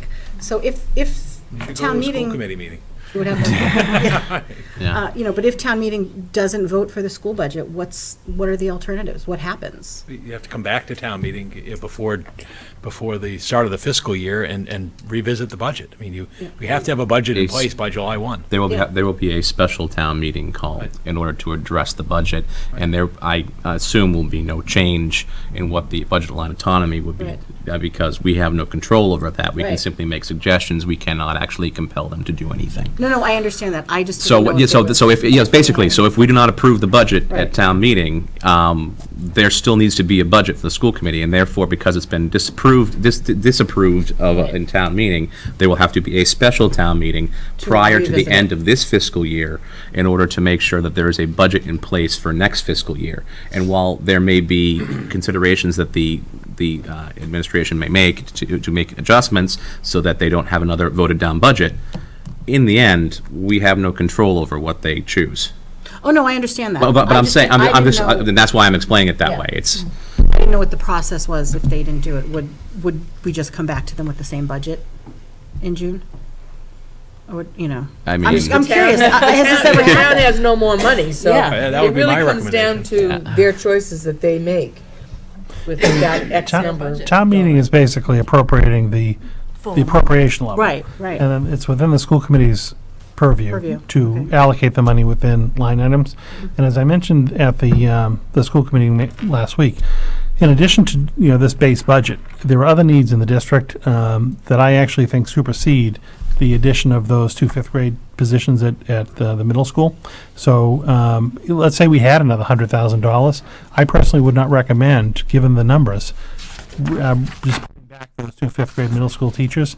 I would recommend using that $100,000 on another high-need area in the district. Page 17 and 18 of your budget. Yeah, so I mean, We had discussed that it's last really, time. there are competing interests as far as the budget's concerned. I think, I'll certainly answer any questions town meeting has, but we're basically. Be careful what you wish for. No, but I mean, we're looking for the bottom line appropriation, and then, really, the school committee gets to determine, where they allocate the money. It wouldn't be good if I don't have a plan B.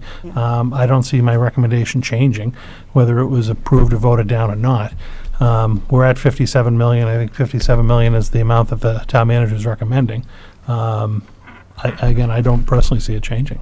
Okay. I was just curious, just. based on Basically, what the you had town asked. would spend about $25,000 more to hold a special town meeting. Yeah, okay. Laura? A few questions. First of all, why did you decide to go away from the budget breakdown that was at the school level that we got a couple of years ago from Mr. Antonelli? It was very easy to follow, and a follow-up question to that would be, because it's summarized like this, it's sort of hard to see where some of the money is going, and how the operating costs for the 22 additional pods have been incorporated into it, and what is that amount? Well, I mean, as far as the budget format's concerned, it's this is the budget format that I brought in last year when I came on board and presented to the school committee, which again was very well received. I think it breaks down the spending in the school department, very well by programmatic area in response to the different reporting that we have to do to the Mass Department of Elementary and Secondary Education. Further, if you look at the back of the budget book, it is very specific, and it lists every individual within the school department and, what school or position they Yeah, work I'm less at. concerned about the salaries, I'm more concerned about everything else. Yeah. So that's where it's kind of hard, it gets a little muddied. I find it, I don't think- personally yeah. look at it, to me, I actually find this I like this format. a lot better, Oh, to be yeah, quite yeah, honest. I like the format as well. Than like- what we had before. I guess, Yeah. so I how guess it's much money preference. did you budget additional this year to handle the operational costs of these new units, specifically heating, water, additional custodial? What is that cost that you have estimated, and what is that putting in? Is that, because I couldn't find it. Yeah, if you look at, as far as the facilities are concerned, we're not adding any extra custodians. So all of the custodians that actually work for us already under the hybrid model that we have are the same. So there's still one custodian in each of the elementary schools. We didn't add any staffing to the budget. If you look on page 51 of the budget, you'll see the contractual services account has increased, and this is what we actually pay for the cleaning companies that come in at night and clean the schools. Again, at the time we entered into those contracts with those providers, we didn't have these extra modular classrooms as part of the bid because they weren't there yet. So the company agreed to hold their unit pricing, their square foot cleaning pricing to the contract. So if you look at the increase from 733 to 781, that's basically the increase in cost for cleaning the contract. And again, there's no personnel costs, no custodians. If you look at page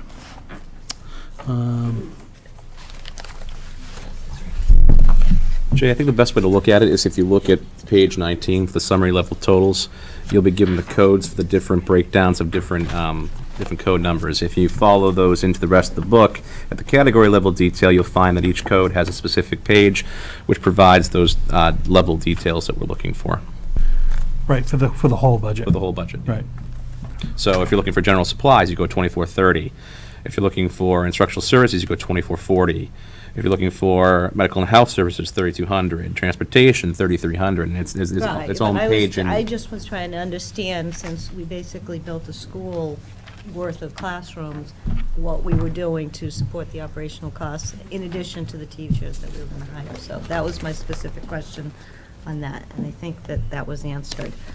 I would like to just add to this document, which I think is excellent. I really like the footnotes. So, for example, on page 51, the page he just referred you to, it has the notes down there that clarifies what the increases are or the variations. So if you're just scanning on a particular page and your eye catches that there's a big jump, the notes Clarify it. Clarify it.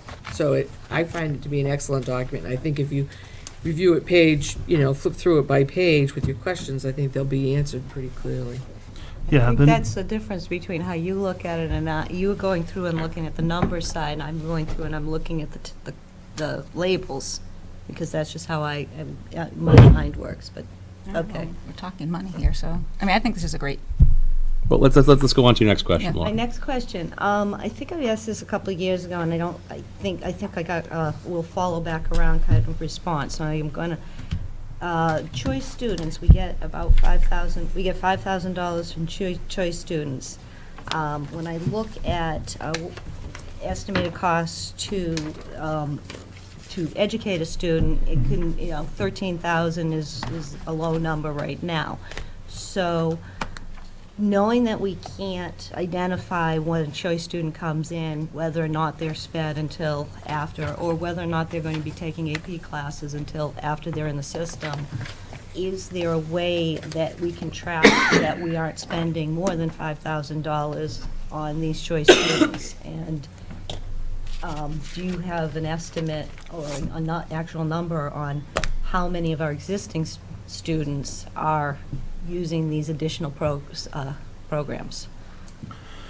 Let me answer this in a couple of ways. Right now, again, we have 50 students that are enrolled through the school choice program, K-12 throughout the school systems, so they're at all different levels. We do receive $5,000 per student who participates in our program. School choice is basically set up, you don't get the full per pupil allocation. And the way it works is basically if you do have lower class sizes, and you're going to be running a class anyway. So let's say you had in the 8th grade, 22 was your average class size, and you've got 8 sections of that grade. You take in an extra 8 kids, you were going to run those 8 classes anyway, you could basically get, an extra $40,000 for adding a head to each of those classrooms. So it's not going to affect your operating costs. You were going to operate them anyway, and the district basically benefits by receiving an extra $5,000.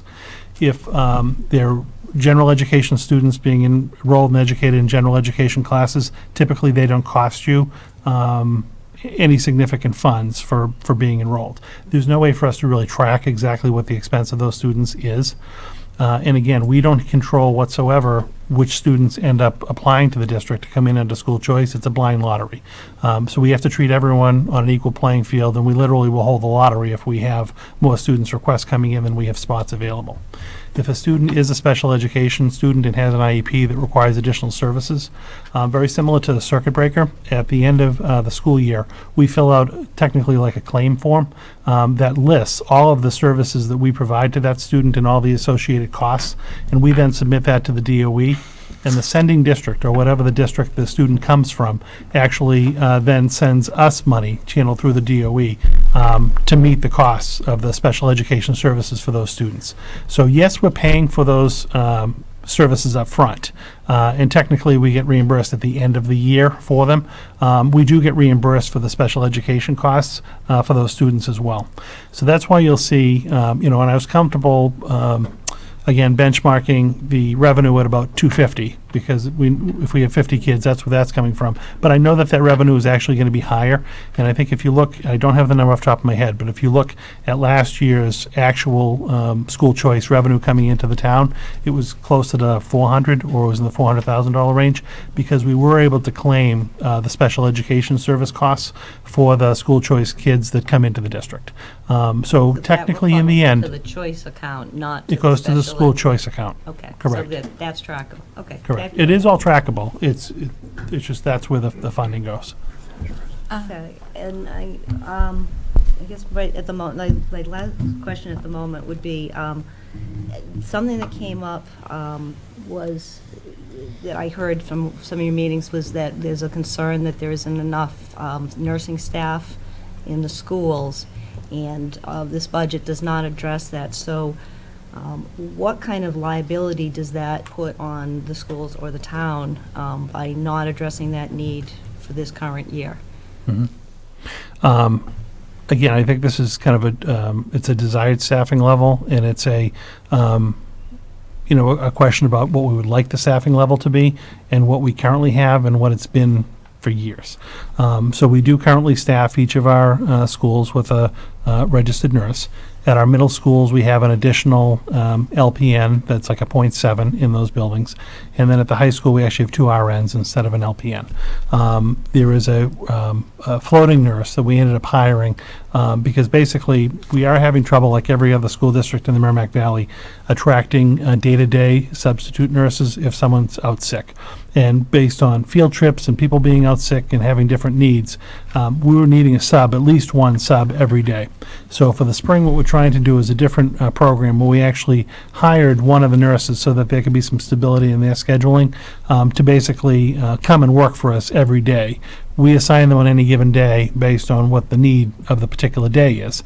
But it helps to kind of guarantee that individual some employment so they weren't just, picking up a job in another district or waiting. So we're still waiting to see how that's going to go for the spring, and we'll certainly evaluate that. We have funding for that to continue if it's successful in the substitute nurse account, because basically it's a similar, same cost doing that and just guaranteeing one person employment instead of on a day-to-day basis kind of calling in subs.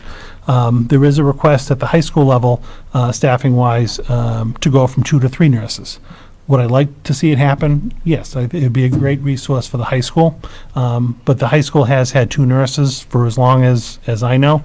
And again, these are just kind of recommendations. They're not mandates as far as what type of nursing services you have. And again, it comes into just a budgetary kind of competing interest issue. And it's certainly one of the issues that we flagged. And, we're talking with the school committee about we would like to see have be added in the future. But I am not concerned right now, as far as liability is concerned, about not having the necessary level and number of nurses in our schools. I just thought of one last question. This is a very tight budget. We're giving you 4.9% increase, which is significantly higher than previous years. How late do we go into fiscal 18 before we review whether or not we need to charge fees for our full-day kindergarten? Since that was what I was told at a previous meeting, that if it turned out that the town couldn't afford it, we would have to implement it after the fact.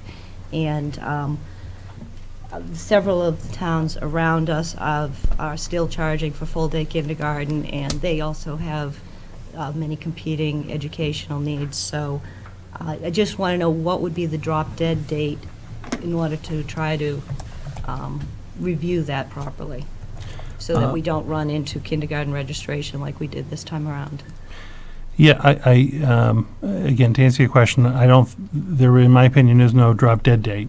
In this particular budget, this budget incorporates funding for full-day kindergarten at no cost to parents and community members who would like to avail themselves to that program.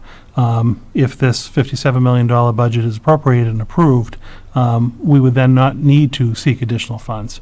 I think certainly my recommendation to the school committee and the school committee position on this has been that they do not want to assess a charge a fee for full-day kindergarten. Nobody wants to assess it, but I'm just saying I don't want to give up trash pickup either. So I get, maybe the question goes to the town manager.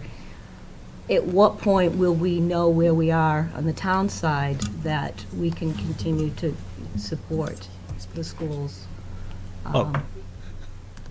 Town meeting votes Increasing. the budget next week. Yeah. That's where we stand until town meeting changes that appropriation, and I don't foresee that happening. I mean, the difficulty they have is, and you sort of heard it earlier from the enrollments and schedules, you know, once the summer arrives and kids are coming back for the fall, you just can't restack the deck. I mean, they've got classes, they've got enrollments, they've got instructors. Absolutely. Right, so I don't see how they can do it. 19, Well, fiscal and we 19. come up with, we realize Fiscal that 19 will- everything is crunched, and we can Right. only give the school a 2% increase. Then we'll That's what I'm just saying, how do we get to that point that we can have this discussion so that we're not running up against the fact that it's 3 days before town meeting and we're just getting the final budget? Well, my number's been out there since January. Yours has, Right, exactly, and but- that's what's going to town meeting.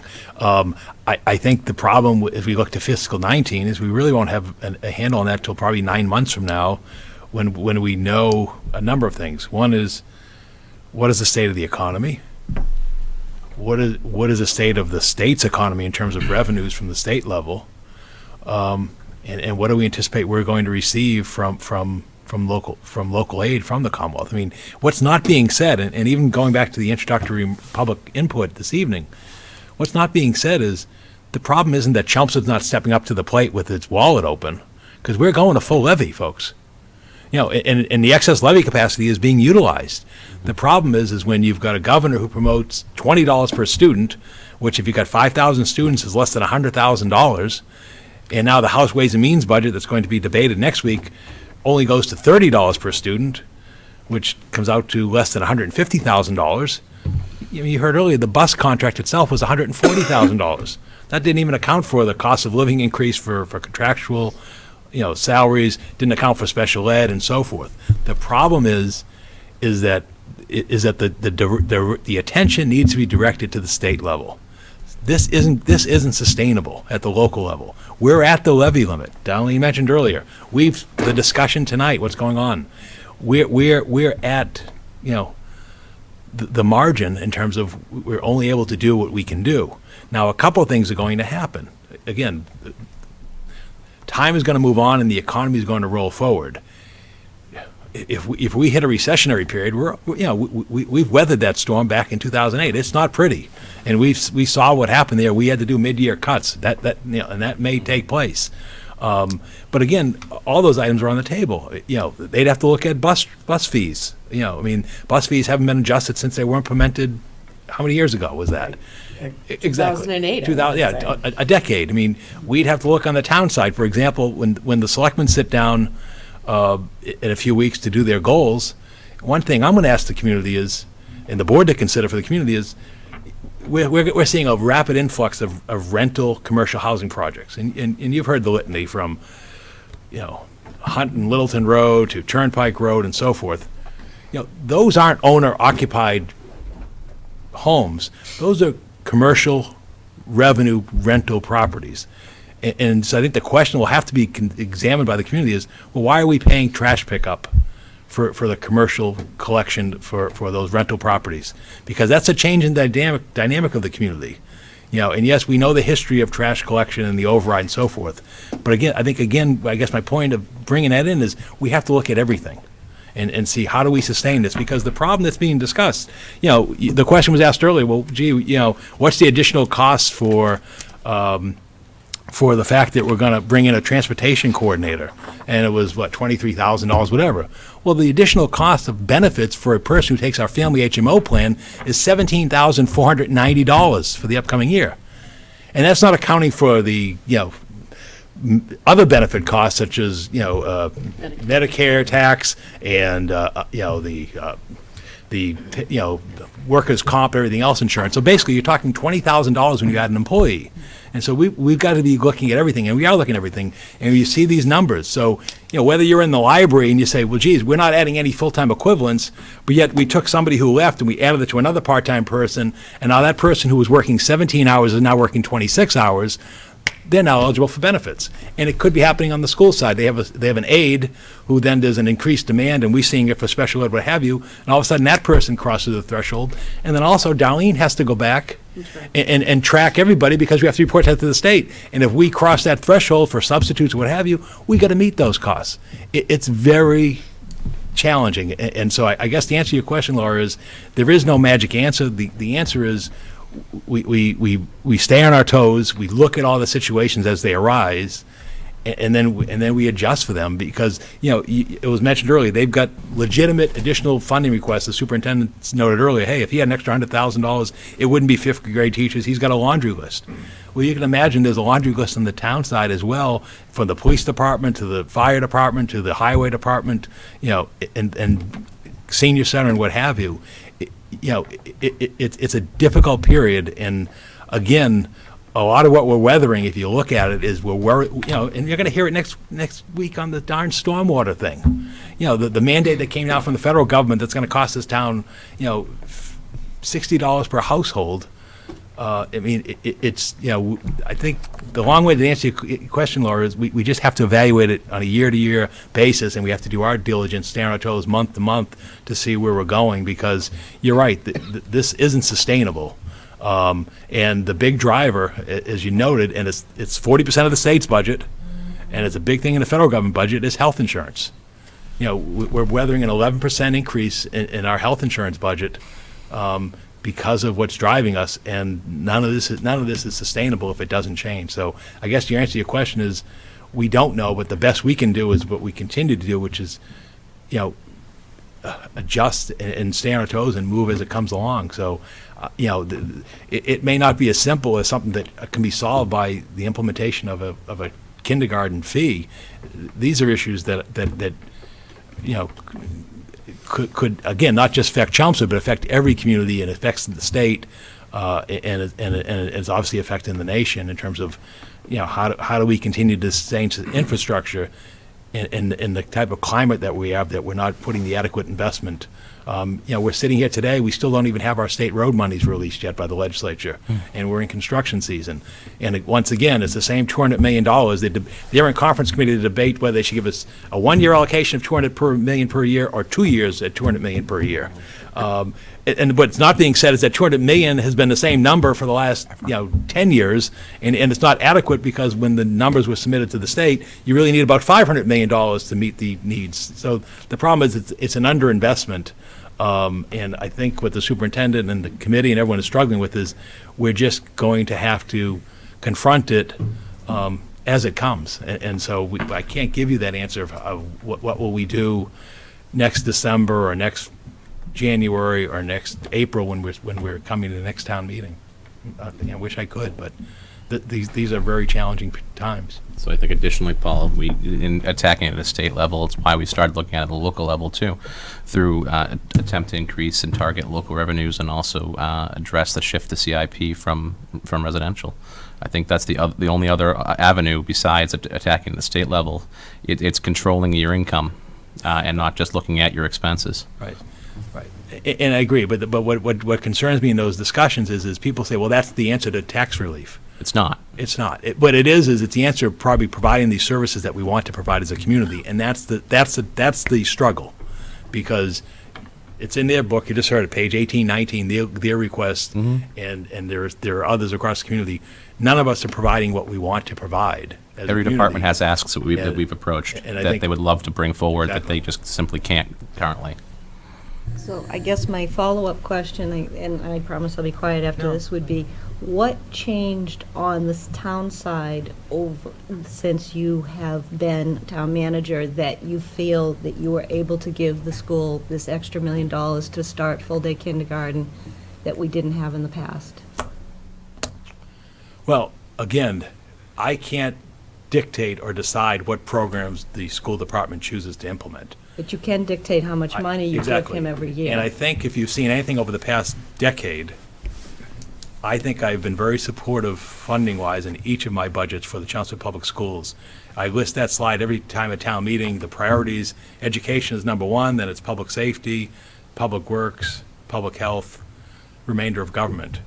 And John and Darlene are here, and I'm not going to put them on the spot, but I think if we were to ask them, and I think they would honestly say, do I get some tension and pushback on the town side because of the funding levels that I provided to the schools? I think the honest answer is yes. Yes. Yes. Exactly, Yeah. which is The why answer is I'm yes, because we curious hear from that apartments. you Right. Yeah. pushed for the extra money this Right. year versus previous years, because I do Well, I think I've done it. we I have- think they'll tell you that those same pushes and sentiments were in previous years as well. To be really honest, I mean, and that's just my personal philosophy. I also believe that it's what the community benefits from and desires. Your biggest asset and your investment is your home and your children. And those are interrelated to the quality of the schools in the community. And if we diminish that, we're undermining, for a short-term gain, the long-term investment in our community. And again, I'll be criticized for saying it again, but also, if you remember, I was the one early out who put himself out there on the whole issue of the school investment and why they ought to be looking towards the high school, because we are in a competitive market. And if we're not sustainable in terms of our educational quality or the structure of our educational facilities, then it's going to affect the investment in this community, because it's a competitive market. And if someone wants to move into the area, they're going to look around, they're going to say, am I going to choose to live in Chelmsford? Am I going to choose to live in Billerica? Am I going to choose to live in Westford? Am I going to choose to live in Tewksbury, and what have you? And that's what's on my mind. It's the same business thing. If you're running a business and you are selling whatever service or good you were doing, you're on your toes competitively. That, in my mind, is the competitive offering that the town has. You know, no one moves to Chelmsford because of our trash collection. They move to Chelmsford because of the quality of the schools and the quality of life. And that, I think, is the core investment, and that's why this is so critical. And I also think that's why you see the support and the sentiment, and the questions we even heard under public session tonight is, well, geez, I have concerns about the investment in the schools. And so I think that's the answer, Laura, is I think that's where I gravitate to. I also think it's also to the best interest of the community, whether one has a child in the school or not, or a grandchild in the school or not. It's really your competitive nature as a community, because right now people are mobile, and now if you're going towards more apartments and that type of mobile lifestyle, it's even going to be more competitive, because your transaction costs and relocation costs are even going to be lesser, where people are going to migrate towards quality. Because that's what it all comes down to. And yes, we're cognizant of the fact that to go to the Neshoba Tech, it's $18,000 per year to send a student, and in Chelmsford schools, it's over $15,000 per year. And that is what it's all about at the local level. Don't know what else to say. I just didn't realize we were having trouble filling resident vacancies, so I didn't know we needed to continue to, keep up with that level, because it seems like people are rushing to move into Chelmsford already. Mm-hmm. But if So you look and at I don't think it was because we voted for full-day kindergarten this month. I think we're straying from topic. Yeah, but I think if you look at the question of property values, we've almost now returned to where we were a decade ago with the average single-family home value in terms of assessed value and home price. There are communities that are ahead of us in terms of their recovery, and I think we have to be mindful of that, and that it is a competitive market. And it may be more subtle than what you see in terms of the demand for units, but I really do think it really is impacting your home values in terms of the investment that's in the community. I think too, like I have to say, over the years, I've resented the fact that people always say, oh, if you build this, it's going to cost us X number of dollars to educate the child, and it's expensive to have people move into town. I think people with families spend money locally. It helps the local business people. I think people who have lived here a long time should be able to stay here, but I think together, it's not, if you just had a community that was just older, such as, unfortunately, I'm getting to be one of the older people now, but if you have a community that is just all non-children based, it's not a healthy economy, it's not a healthy lifestyle. We all need to work together, and that's going to be the best for the community: growth, economy, and happiness, a sense of well-being. And I think that the quality of education has been superior. I think it will continue to be so. And even though we've had challenges, I think we just have to keep plugging along and face it one day at a time. Yeah, one quick question, then I have a few questions. Glenn, I'll let you defer first. Anita, your question. I just have a question going back to school choice. And we talked about if a child comes in their special need, and we get that money back. We get that money back for just that year, though, right? Because then they're part of our... No, you file the claim every year. Every year. Okay, thank you. You have to file it every year. I have a question. I don't have a problem with the amount of money, and I don't have a problem with the format of the budget. But I do have a question concerning the process. At a recent meeting of the Charter Review Committee, it was thrown about how the town election occurs at a such and such date, and the town meeting occurs at such and such date, and Paul iterated how he has an idea of where the school budget needs to be in January. And yet, the school department limps along, and we always see this budget at like the 11th hour and 59 minutes. Is there anything you see that can improve that it can be done much earlier? Or is it just the way the animal is and you're going to have to live with it? Yeah, I mean, to be honest with you, there's a couple things in play. I think, I certainly communicate with Paul throughout the budget season to get a sense for what his recommendation is going to be for the school budget. We start doing all of our internal work on the budget, I would say after like Thanksgiving, between Thanksgiving and like February, April school vacation week is when the bulk of the work on our budget comes into play. But we do have a couple of key dates that happen over the course of the winter. As Paul mentioned earlier, we do have a clause in the contract where people have to notify us by a certain date if they're going to retire at the end of the year, because that kicks in different type of retirement provisions as far as like buybacks and things like that. But then they also have a rescind date, so they have a date, I don't have it off the top of my head, but it's sometime during the winter where they can let us know if they've changed their mind. So we often get a lot of people who kind of cover themselves that put a letter in saying I may retire at the end of the year, but then rescind by whatever the date is that they're allowed to under the contract. So that's difficult for us because one of the things that we, similar to the town, we budget the real known costs of the employees for the following year. And it can be quite a variable between a veteran teacher who's at, say, top step and what a replacement teacher coming in would be at a different step.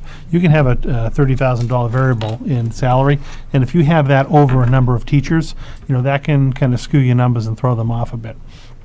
I think if in January, I came forward with a budget and I said to Paul, you know what, I need $57 million to make the budget work next year. And Paul says, well, that's what I'm recommending. The budget process would go much quicker. And so I think it just depends on how close we are as far as our recommendations are concerned. But when the budget numbers are off a bit, and we then have to go back and actually look and make some recommendations about where we could possibly make some reductions, one of the things that we do have to look at is our student enrollments and our projections. But you have to take a look at the whole course request process at the high school. And when we were doing our discussion with the budget with the school committee last week, one of the committee members had asked, I think it might have actually been Barbara, why couldn't we have done this earlier? When do we have this information? But the high school just finished their course enrollment about a week ago Friday for the fall. So what we want to do is actually look and see which courses are being requested. Can we make reductions in certain departments based on those course requests? And a lot of this, unfortunately, just doesn't roll out until the springtime. So if you are looking at making reductions, some of it really is just dependent on these certain kind of scheduling dates when you can bring forward recommendations if they're going to impact staff in the schools. So there's no quick and easy answer for you. I think the variable is how far off like the school budget would be from the town manager's recommendation is going to dictate a little bit how long it could actually take to make these cuts. Because quite honestly, I couldn't have in January or February at that point in time brought forward the recommendations I did last week because I wouldn't have had the information from the high school as far as the course requests for the following year. I would have known a little bit about the projections from the fifth grade at McCarthy Middle School, but I wouldn't have had those course requests from the high school. So I do think that takes a little bit of time. Okay. I will tell you, not to belabor this, in other communities, the budget process definitely, kind of goes on through the spring. And even after town meeting appropriates a budget for us, assuming the 57 million goes through, the school committee still will be kind of going through their budget over the course of the spring, and they might want to make an adjustment. So if we receive some additional information from the school, an enrollment spiked or a course went down, and we need to move some staff around to address those needs, it's a kind of a fluid, moving document. But we try to do it as quickly as we possibly can, and at least provide updates along the way. It sounds inevitable. That it will take almost this long or close to it. Every year there's something new that you can't anticipate. It's just the nature of the business. Yeah, and I think a lot of it, again, just depends on how big that gap is. And I think I'm piggybacking on that, Glenn. Based upon the charter review meeting, I know that's slated currently for May 8th. May 9th, I'm sorry. The contract rescind date, is that straight across the board, or is that different for different people, or is that? It's different by group, but the big one that affects us is the teachers.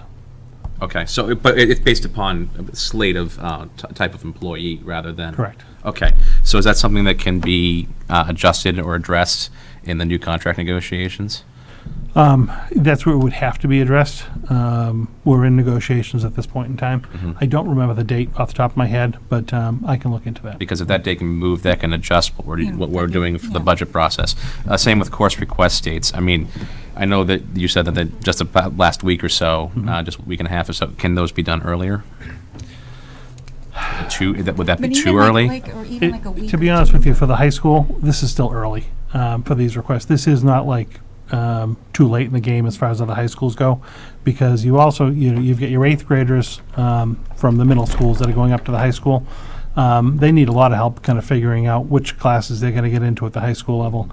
It's hard before you're at the end of third quarter to really figure out if kids are going to need to, say, repeat a class, take a different level of a class. So I don't see the high school schedule being that flexible as far as their process is concerned. So I guess the next question, Paul, if we shift to town meeting later, would that be even feasible? Well, the latest we can go is May.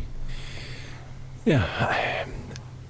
I don't think it's going to change anything. I mean, you've got Westford doing their town meeting, in March. And, the key drivers are really external. I mean, it really, we're really driven by the state budget. And again, when we see the governor's numbers of the third Wednesday in January, that gives us the clue, and then we know from experience whether it's an election year or not an election year how much the legislature is going to move above that. True. And we see that. So I think what's all going to do is it's just.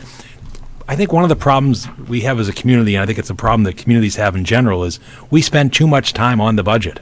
Mm-hmm. And I think if you extend the budget season from now October till May, it creates more problems. And it really just detracts from doing the other activities in the school side, whether it's policies and other educational components. Not to mention the fact that the budget's not final until November anyway. Exactly, and so I just think that I would not support extending the budgetary season later, because it's the same thing that happens at the state level. It just consumes everything, all the oxygen in the room, and then nothing else, really gets out of it. Because think about it, you bring the town meeting in May, by the time you finish town meeting, you reset, you're at June, and everybody wants to take off for July and August. True. So now you're at Labor Day, and then you're heading into fall town meeting. I mean, it's just not something that I would support. I mean, whatever the community decides, they decide to do, but I just think, I think if we spent less time, in the budget process and more time doing the other responsibilities that we have, we may be actually better off served. And like I said, make the adjustments in the fall if need be. Okay. So we basically had a big chunk of that charter review discussion right now. If I, Mr. Chair, if I could weigh in on that. Just my personal preference, I don't see anything to be gained by extending the date of town meeting. You have to think this community's operated under the charter since 1989, and somehow the budget's always been produced on time, and we've always received a school budget sooner than, so I just don't see how, if with that kind of history, that it's a big problem. Sure. To extend the date. Okay. So, Jay, thank you for the actuals for 16. I appreciate the FY16 actuals getting in there, like requested. So next year, if we can not subtract but add to that, keep the FY16 in there, start putting the And we'll add FY17 in. 17. Exactly. So we start building that trend. And if we can get the trends a little earlier for on our end for the finance committee, so that we can see how we're trending in FY18, Sure. that would help us greatly. And I think that would help our process. We might be able to make a recommendation earlier than we are making this year. I want to talk about the teacher shift briefly. With the 4 teachers, and I know there's certain things you can't talk about with personnel, but with those 4 teachers, are they going to accept those positions? Are they looking at actually taking those transition periods, or are we going to end up with some outside hiring that we're going to need to do? Yeah, I mean, we won't talk about specific people, but we've got a ballpark somewhere between 8 and 9 open teaching positions in the district, as far as through retirements and attrition and things along those lines. So 4 out of the 5 teachers who are technically being RIFed or reduced in force hold alternate certifications, and they're licensed in the particular areas of the 8 or 9 openings that we have. So the contract lays out a very prescribed process where the least senior person who's being reduced basically is guaranteed a job into one of these other openings. So they're, at least on paper, going to go fill one of those openings.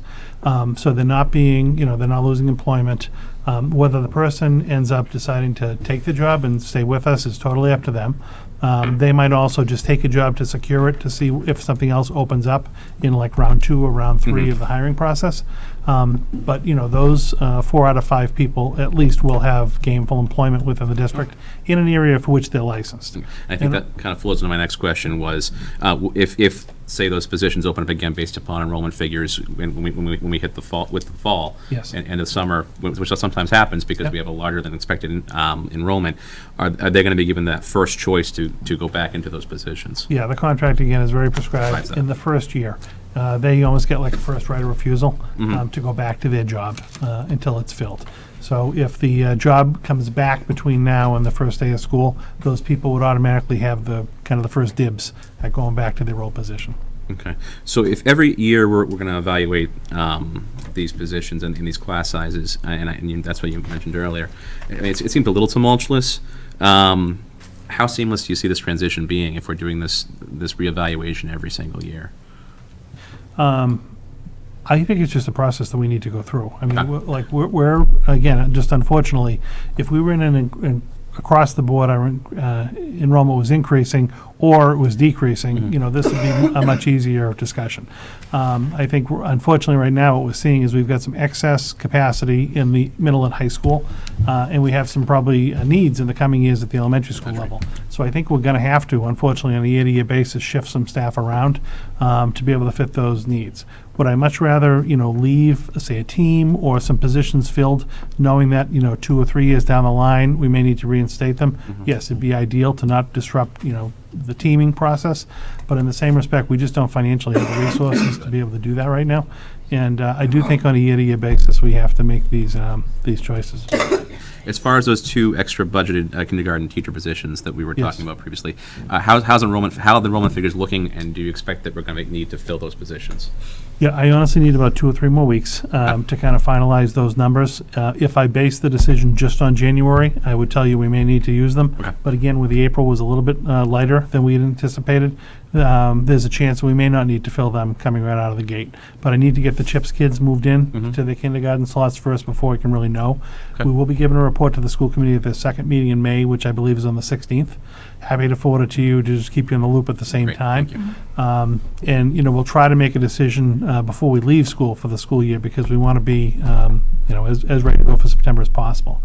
If we didn't need to utilize those positions for the K, then we would kind of go to our list of district needs and figure out priority-wise, where we should utilize that money. I would make a recommendation to the committee, and ultimately it's the committee's decision with regard to where they allocate that funding. So in a perfect world, what would you take first? It's premature to, again, well, I need to see what kind of money we're talking about, and, kind of evaluate the needs at that point in time. Okay, that's fair. So there's a split vote from the school committee, and I caught some of it, I rewatched it. It was a 4:00 meeting, so it was kind of difficult to do it live. Can I ask why? I think I know why, but I want to make sure I understand why the no votes came in, because that normally doesn't happen in a regular budget year. I will explain mine as a difference of philosophy. Okay. I first would look at every position that does not directly affect the students. If there's a classroom of students, I would consider those teachers in those rooms last. Then I would move up the food chain. Or below.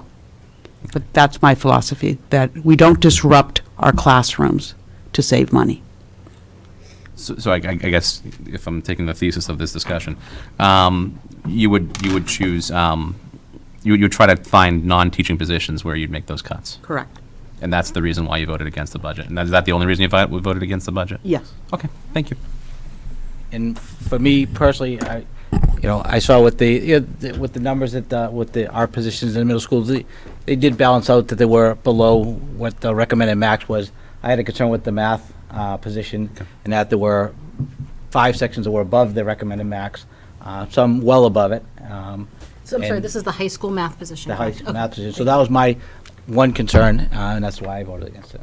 It extends to, though, I mean, the art department position was cut, and in that position, those classrooms are filled with sometimes many levels of students. There's AP students, there's honor students, there's regular population students in one art class. So you're affecting 3 levels of students in that class. And the teachers that we're letting go at McCarthy, or the positions we're eliminating, they're both math and science positions. I have a problem with that. But, Mr. Chairman, if I may, the vote at town meeting is a vote on an appropriation amount, Correct. not a budget. And so I guess what I'm hearing is I don't hear any of the members saying they're recommending against the appropriation amount at town meeting. And I think that needs to be clear to the community and the town meeting reps, because they're two different things. All the town meeting does is an appropriation amount. And I think, again, if there are internal discussions that will go on beyond town meeting at the budget level, then I think we don't want to, going to your point earlier, we don't want to send a message, we're going to reject this budget. No, you're not voting the budget, you're voting an appropriation amount. Yeah. Yep. And I think that needs to be, and maybe that's where you were going. That's where I was going, but thank you, That needs to be clarified. 'Cause, But I think we've had some healthy discussions with teachers and, coming up before us, and parents, and speaking, passionately about their beliefs. And I think we considered all angles. The fact that we have differences of opinion on how the money should be spent is to be considered. Everyone, can't agree on everything all the time. But ultimately, we support our budget. Can I just have one clarification on, because you had asked a question about the 2 fifth-grade teachers. You said per the contract, if those positions came available the next year, they would have right of first refusal. Is that only for the next year, or it's only... If the position becomes available between now and like the start of the school year, Yeah. they would automatically go back to those jobs if they wanted them. If they go unfilled for the first year, and then let's say a year from now they had to be reinstated, it would be an application process. Now, do we, it's an application process, but do we, look at, like, I don't know, can we make it a policy that we give it, can we have an internal policy that says, they had the position 2 years ago and they've done it before? I don't know, like, what is that? Like, I think like any hiring position, you look at the qualifications in previous history. I mean, that's... Right. And the hiring managers would be the school principals, and they would do that. Okay. It is, in ed reform, it is the principal selection of the employee, but they would take a look at a person's track record. And I said at the meeting that evening, unfortunately, we're having to make these reductions, but fortunately, the people that are actually being reduced are all fantastic teachers, and the positions in the schools that they're going to kind of bump into are going to be very well served by them. It's not a situation where people aren't going to be a good fit or a good match. They're 4 excellent teachers who are going to fit very well into 4 of the openings that we have. If there is an opening between now and September, they can come back to it. If it isn't, it's a contractual thing. So if it's a year from now, it has to be a posted position, and they have to go through a process. And I think all the teachers are very savvy about the process. Because it is part of their contract. It's their contract. They have their union representative helping them. They're savvy to the application process as time goes by, as positions become available. We seem to keep going back. As far as the school department, you decide on this issue on money and policy. The finance decides on money, and we decide on money, and really, we shouldn't be telling you anything about how you run your business, because we're not supposed to.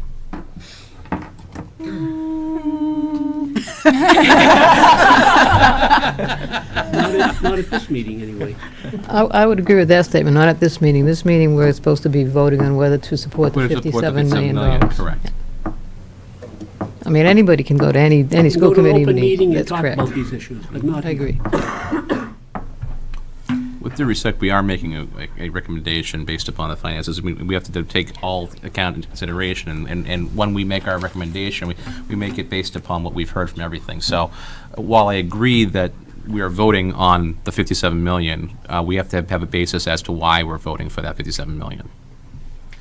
Any further questions concerning Article 4? No? Thank you. Okay, the next article we're going to discuss is Article 6. This has to do with collective bargaining agreements on the general government side. For those watching at home or may not be familiar with the process, under Mass General laws, when the school committee reaches a budget agreement, a collective bargaining agreement with one of its labor unions, the school committee vote is binding and the contract gets implemented. In the general government side, we have to bring our agreements to the town meeting for appropriation, and if it's a multi-year agreement, ratification and appropriation of the first year constitutes approval of the multi-year agreement.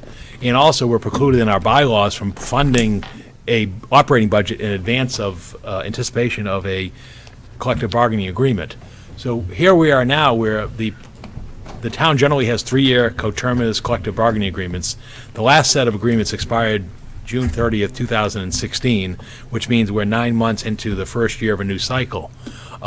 We have 9 collective bargaining groups on the town general government side. We brought several of them to fall town meeting. We have 2 additional ones that we're bringing to the spring town meeting. They have to do with the clerical union and with the public safety dispatchers union. So what we need to do here you have to have town meeting ratify these agreements. So what happens is the town meeting will vote the initial fiscal year, which is the current fiscal year of the budget. And then also, because we're looking to fund the new fiscal year, it starts July 1, there's a separate dollar amount and a separate funding source going forward. So what we're seeking here is the appropriation for in the amount of $17,771 to fund the initial fiscal year of the clerical collective bargaining unit 3-year agreement, and that will come from the general stabilization fund. But then for the upcoming fiscal year, the amount is $36,604. That comes from raise and appropriate, i.e. the tax levy, because that's the new levy going forward for the new year. We have a similar agreement along parallel lines with the public safety dispatchers. They actually have the same external union affiliation, the Local 1703, Council 93, AFSCME. And you'll see quickly that the agreements mirror themselves. And so the initial year there are 9 public safety dispatchers, there are 17 in the clerical unit. The initial year for the public safety dispatches is $93.83, again from the General Stabilization Fund. The upcoming fiscal year would be $13,371. We basically look to the accounting office to provide the documentation for the numbers, and you'll also see as we get into this, what we've done here is, you can see the 3-year agreements, effective compensation of 2% per fiscal year. In lieu of going back into retroactive pay and calculations over the last 9 months, or in this case, a 6-month period, because the agreement was reached earlier, we provide a one-time payment bonus that approximates that 6-month period.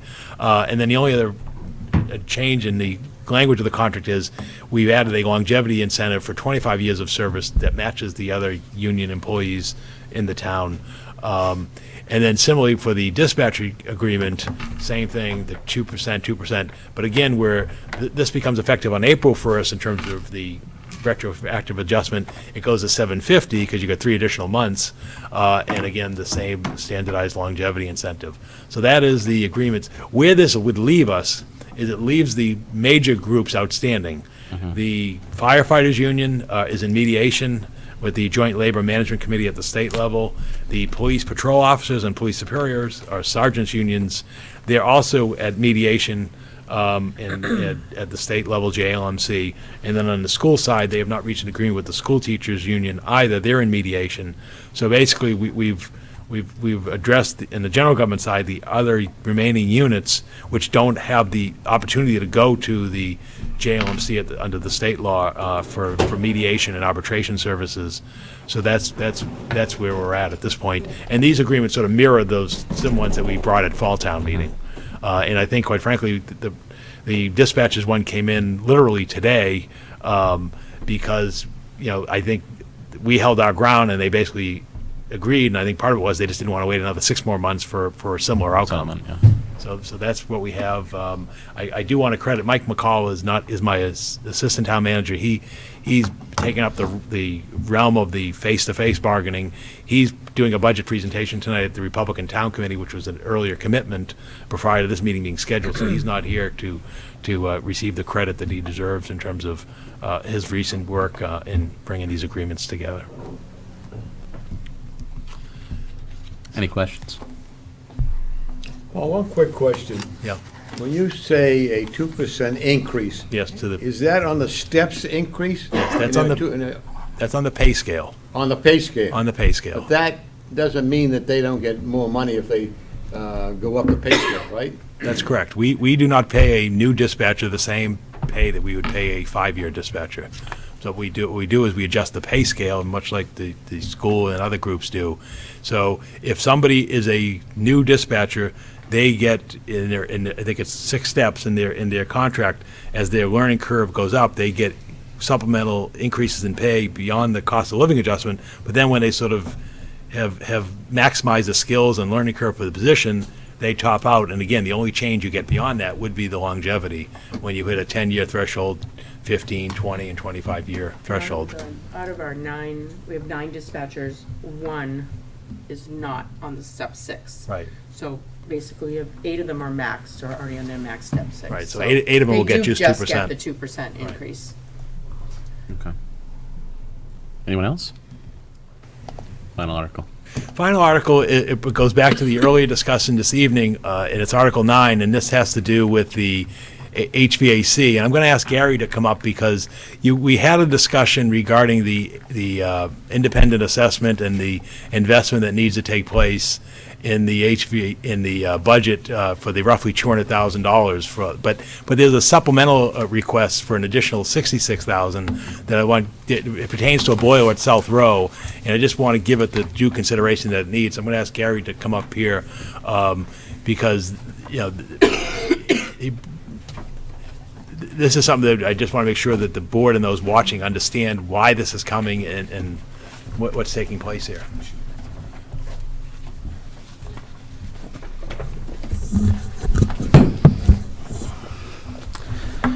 Good evening. Under state bidding laws, as you're all aware, you can only put out an RFP requesting a type of equipment that you would like. And in this case, back 13 years ago, we were requesting a Burnham boiler. And one of the reasons for that is it's the O-rings that go between all the sections and keep the boiler from overheating and possible of leaking. And what had happened is what came back is what's called a match, or they call it one. So you have to look at it and you have to vet it out. And what we ended up doing was went to 2 school districts that had the same boiler. Both of them had leaks within the first 7 years or so of the boiler. So we went back and were looking to reject it. And what came back is they came back with a 10-year full warranty on the boiler and full replacement. And based on that, we were really not able to call it a non-equal. And that's exactly what happened. Thank God it's only 1 out of the 2, and now it does need to be replaced. And that is the cost. As you can see, we have a estimate behind you for the installation of approximately $39 if we went with a 12 section, or $41 if you go with a 13 section, and then the other cost of the $24,625 is for the demo and the removal and the installation, of course, of the new one. We don't want to be in a position next winter where No. if No. go down, then we've got a real problem. Any questions? What's the difference between the two? 12 and 13. It's the number of sections, which means one will just produce a little more heat. Oh, okay, that answers my question. There you go. All right. And then on the entire article, any further questions regarding the HVAC article? So Paul, so that means the entire article is going to be about 250, is that what you're asking for? I'll 66, I post the think you motion said. up. The request is 266,000. The funding source would be the general stabilization fund, and that would be to address the HVAC systems at the schools. Glenn? I have a question. The breakdown, one of the parts was town DPW. Is that going to be overtime, or is that time that's carved out of their initial budget? No, it is not overtime. And one of the reasons why, when we had the discussion with Christopher, our third party, was we want to keep the costs down.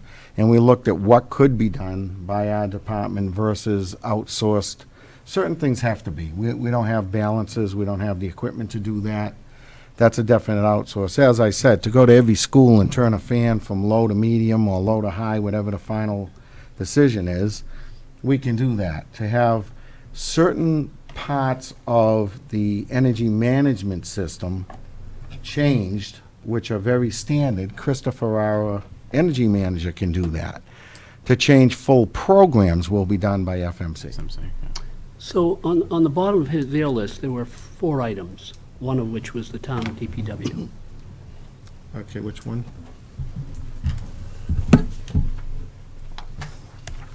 Where are you looking? Yep. For the folks at home, Glenn. Yeah, he's doing that as an estimate for the hours, and we will do that on regular time. We're not planning on doing overtime So for any of that. wouldn't that be reducing the overall cost? It's not the cost, the total cost that was presented, it's total cost minus your part, and No. then added to it the boiler? But if you look at it, Glenn, they have zeroed out those line items for the DPW. So there's a zero cost associated with those lines in which the DPW is doing the work. So But we the hours did- are there. We did want to show the hours. Yeah. So you'd have an idea of what the man-cut power is, and that's what we've already reduced it by doing it ourselves. It's not up in the top And you have line. the capacity to do that? You feel We comfortable will with that? make them capacity. You. So- One other question. Sure. And again, just as background, what was the cost of the study and what was the funding source? The DSI cost? Yeah, the source for the. The cost of the DSI study, the cost of the study was $12,000, and the funding source is part of the 116 that we're requesting. The overall, for the facilities. Can you end. do that, the work was done this year and you're asking for the funding next year? No. asking for the funding that's this for- year. The 116, Glenn, is the amendment to that article. Okay. Fine. So my question, I guess, goes back to the air sealing. As we're going through, we were doing a portion of the air sealing this year, taking a look at that and looking at the installation. Can someone look back at the contract and see whether or not air sealing was required under the installation? Without a doubt. The only thing I can say, and I want to make it very clear, is DOER and the state is very strict on almost everything they do. It requires a engineer, it requires you to go out and get bids. The one only caveat that they allow is an ESCO or performance contract. And the reason for that is it's the only way cities and towns can get bulks of things done and fund it in a way where technically you're not paying for it. And if you did get a copy of the M&V for this year, the measurement and verification, and as you know, we've hit our mark, which means technically we're not paying again. Why I bring that as simply is that's one of the only things that's allowed to be basically build out in the field. You don't do the 100% engineering up front. You don't send it out that way as a bid. And I think one of the things that happens is when you're doing a one-for-one replacement and you're matching what's there, as he said, when you got a 40-year-old piece of equipment, a 35-year-old piece of equipment, and a 2017 or 16 piece of equipment, They may operate the same, they may have the exact same CFM that's going to come out of them. They don't but look the same. They may not look the same, right. And we intend to definitely go back to the contract, and we intend to have a conversation, because when you do an ESCO, it's basically a 20-year marriage. Mm-hmm. Okay, they have as much responsibility in certain things as we do. As you can see, if you look at that, I'd say probably out of the 25 measurements we did, approximately 20 of them are above what we were supposed to take, with about 5 that fell a little below. And again, that's how you determine how this works and what you're going to get out of it. So, So it's like you put an air conditioner in the wall of your house. 10 years later, it's broken. Good luck trying to find something that fits the hole exactly. That basically what it came down to? That's exactly what it is. When you In most cases in your home, you're going to either be upsizing, because downsizing means you're going to be, of course, trying to fill in your wall and fill in stuff that you don't want to be doing. But you fill it in. Yeah, and you're And when you put the new air conditioner in, you say it's smaller, it's a bigger, nicer, more efficient unit. Yeah. But when I put it in, I'm not going to leave the gaps there. I'm going to fill it in with the ceiling to make sure it fits I think properly. the explanation different of that is, when you take an air conditioner out or an air conditioner in that you built in the wall of your home. And we know this is an analogy. No, okay. but that's exactly what you're doing. When you're talking about one from a school, you have an outside vent that doesn't change. And then when I say it's different, it may not even be different totally in size. It could be different in where the ports show up, like your intake, your outtake, which will, cause some of those air gaps. So there will be a review as to how those were installed. Yes. Okay, good.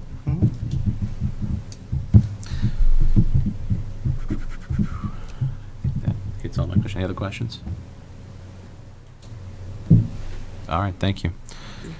So at this time, I believe the Finance Committee will go first. We'll make our recommendation votes, and then we'll turn it over back to you, Pat, for the Board of Selectmen vote. Do I have a motion on Article 2? I'll make the motion that we accept Article 2 as presented. One second. Discussion? Do we have discussion? Do people need a refresher as to what Article 2 is? Article 2 is amendment of the fiscal year budget 2017.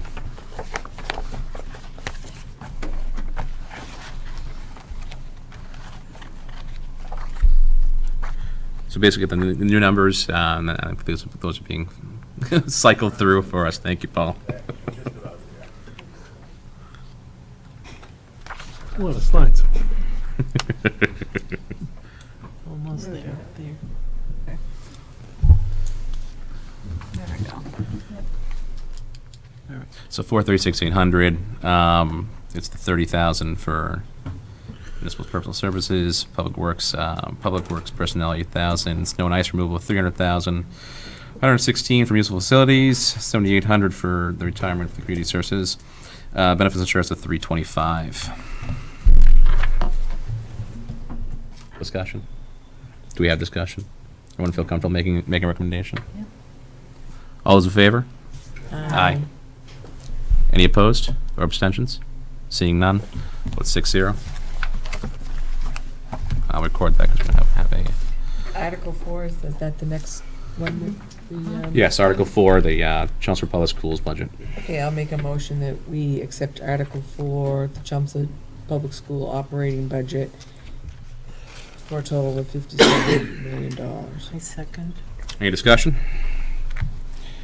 I will say that 57 million, we've heard the reasons and the adjustments that have been made. We have no control over those adjustments.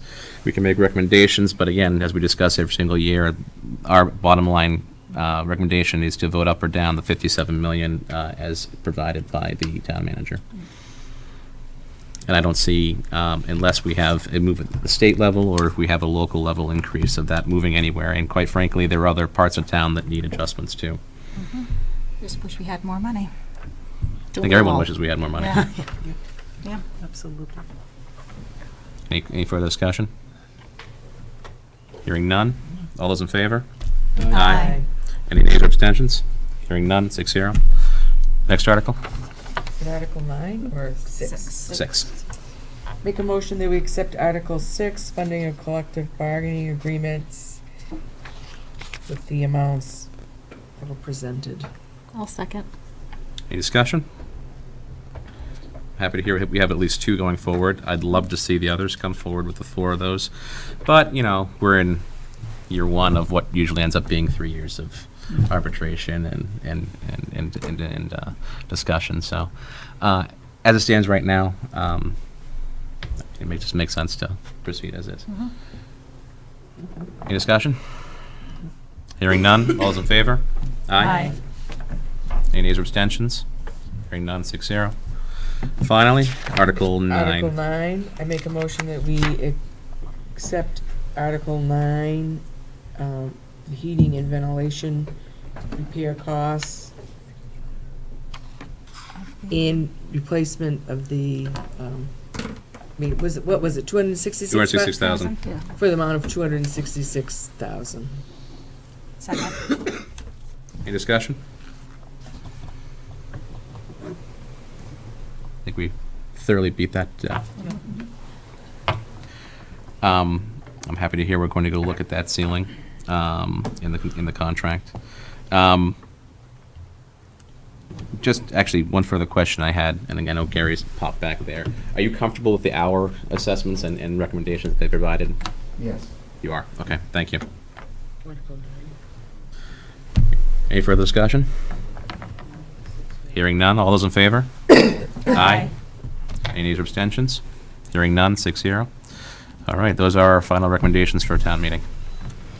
Thank you, Pat. Okay, now we'll go through and do the same thing, beginning with Article 2, which is the operating budget adjustments. Do we have a motion for that article?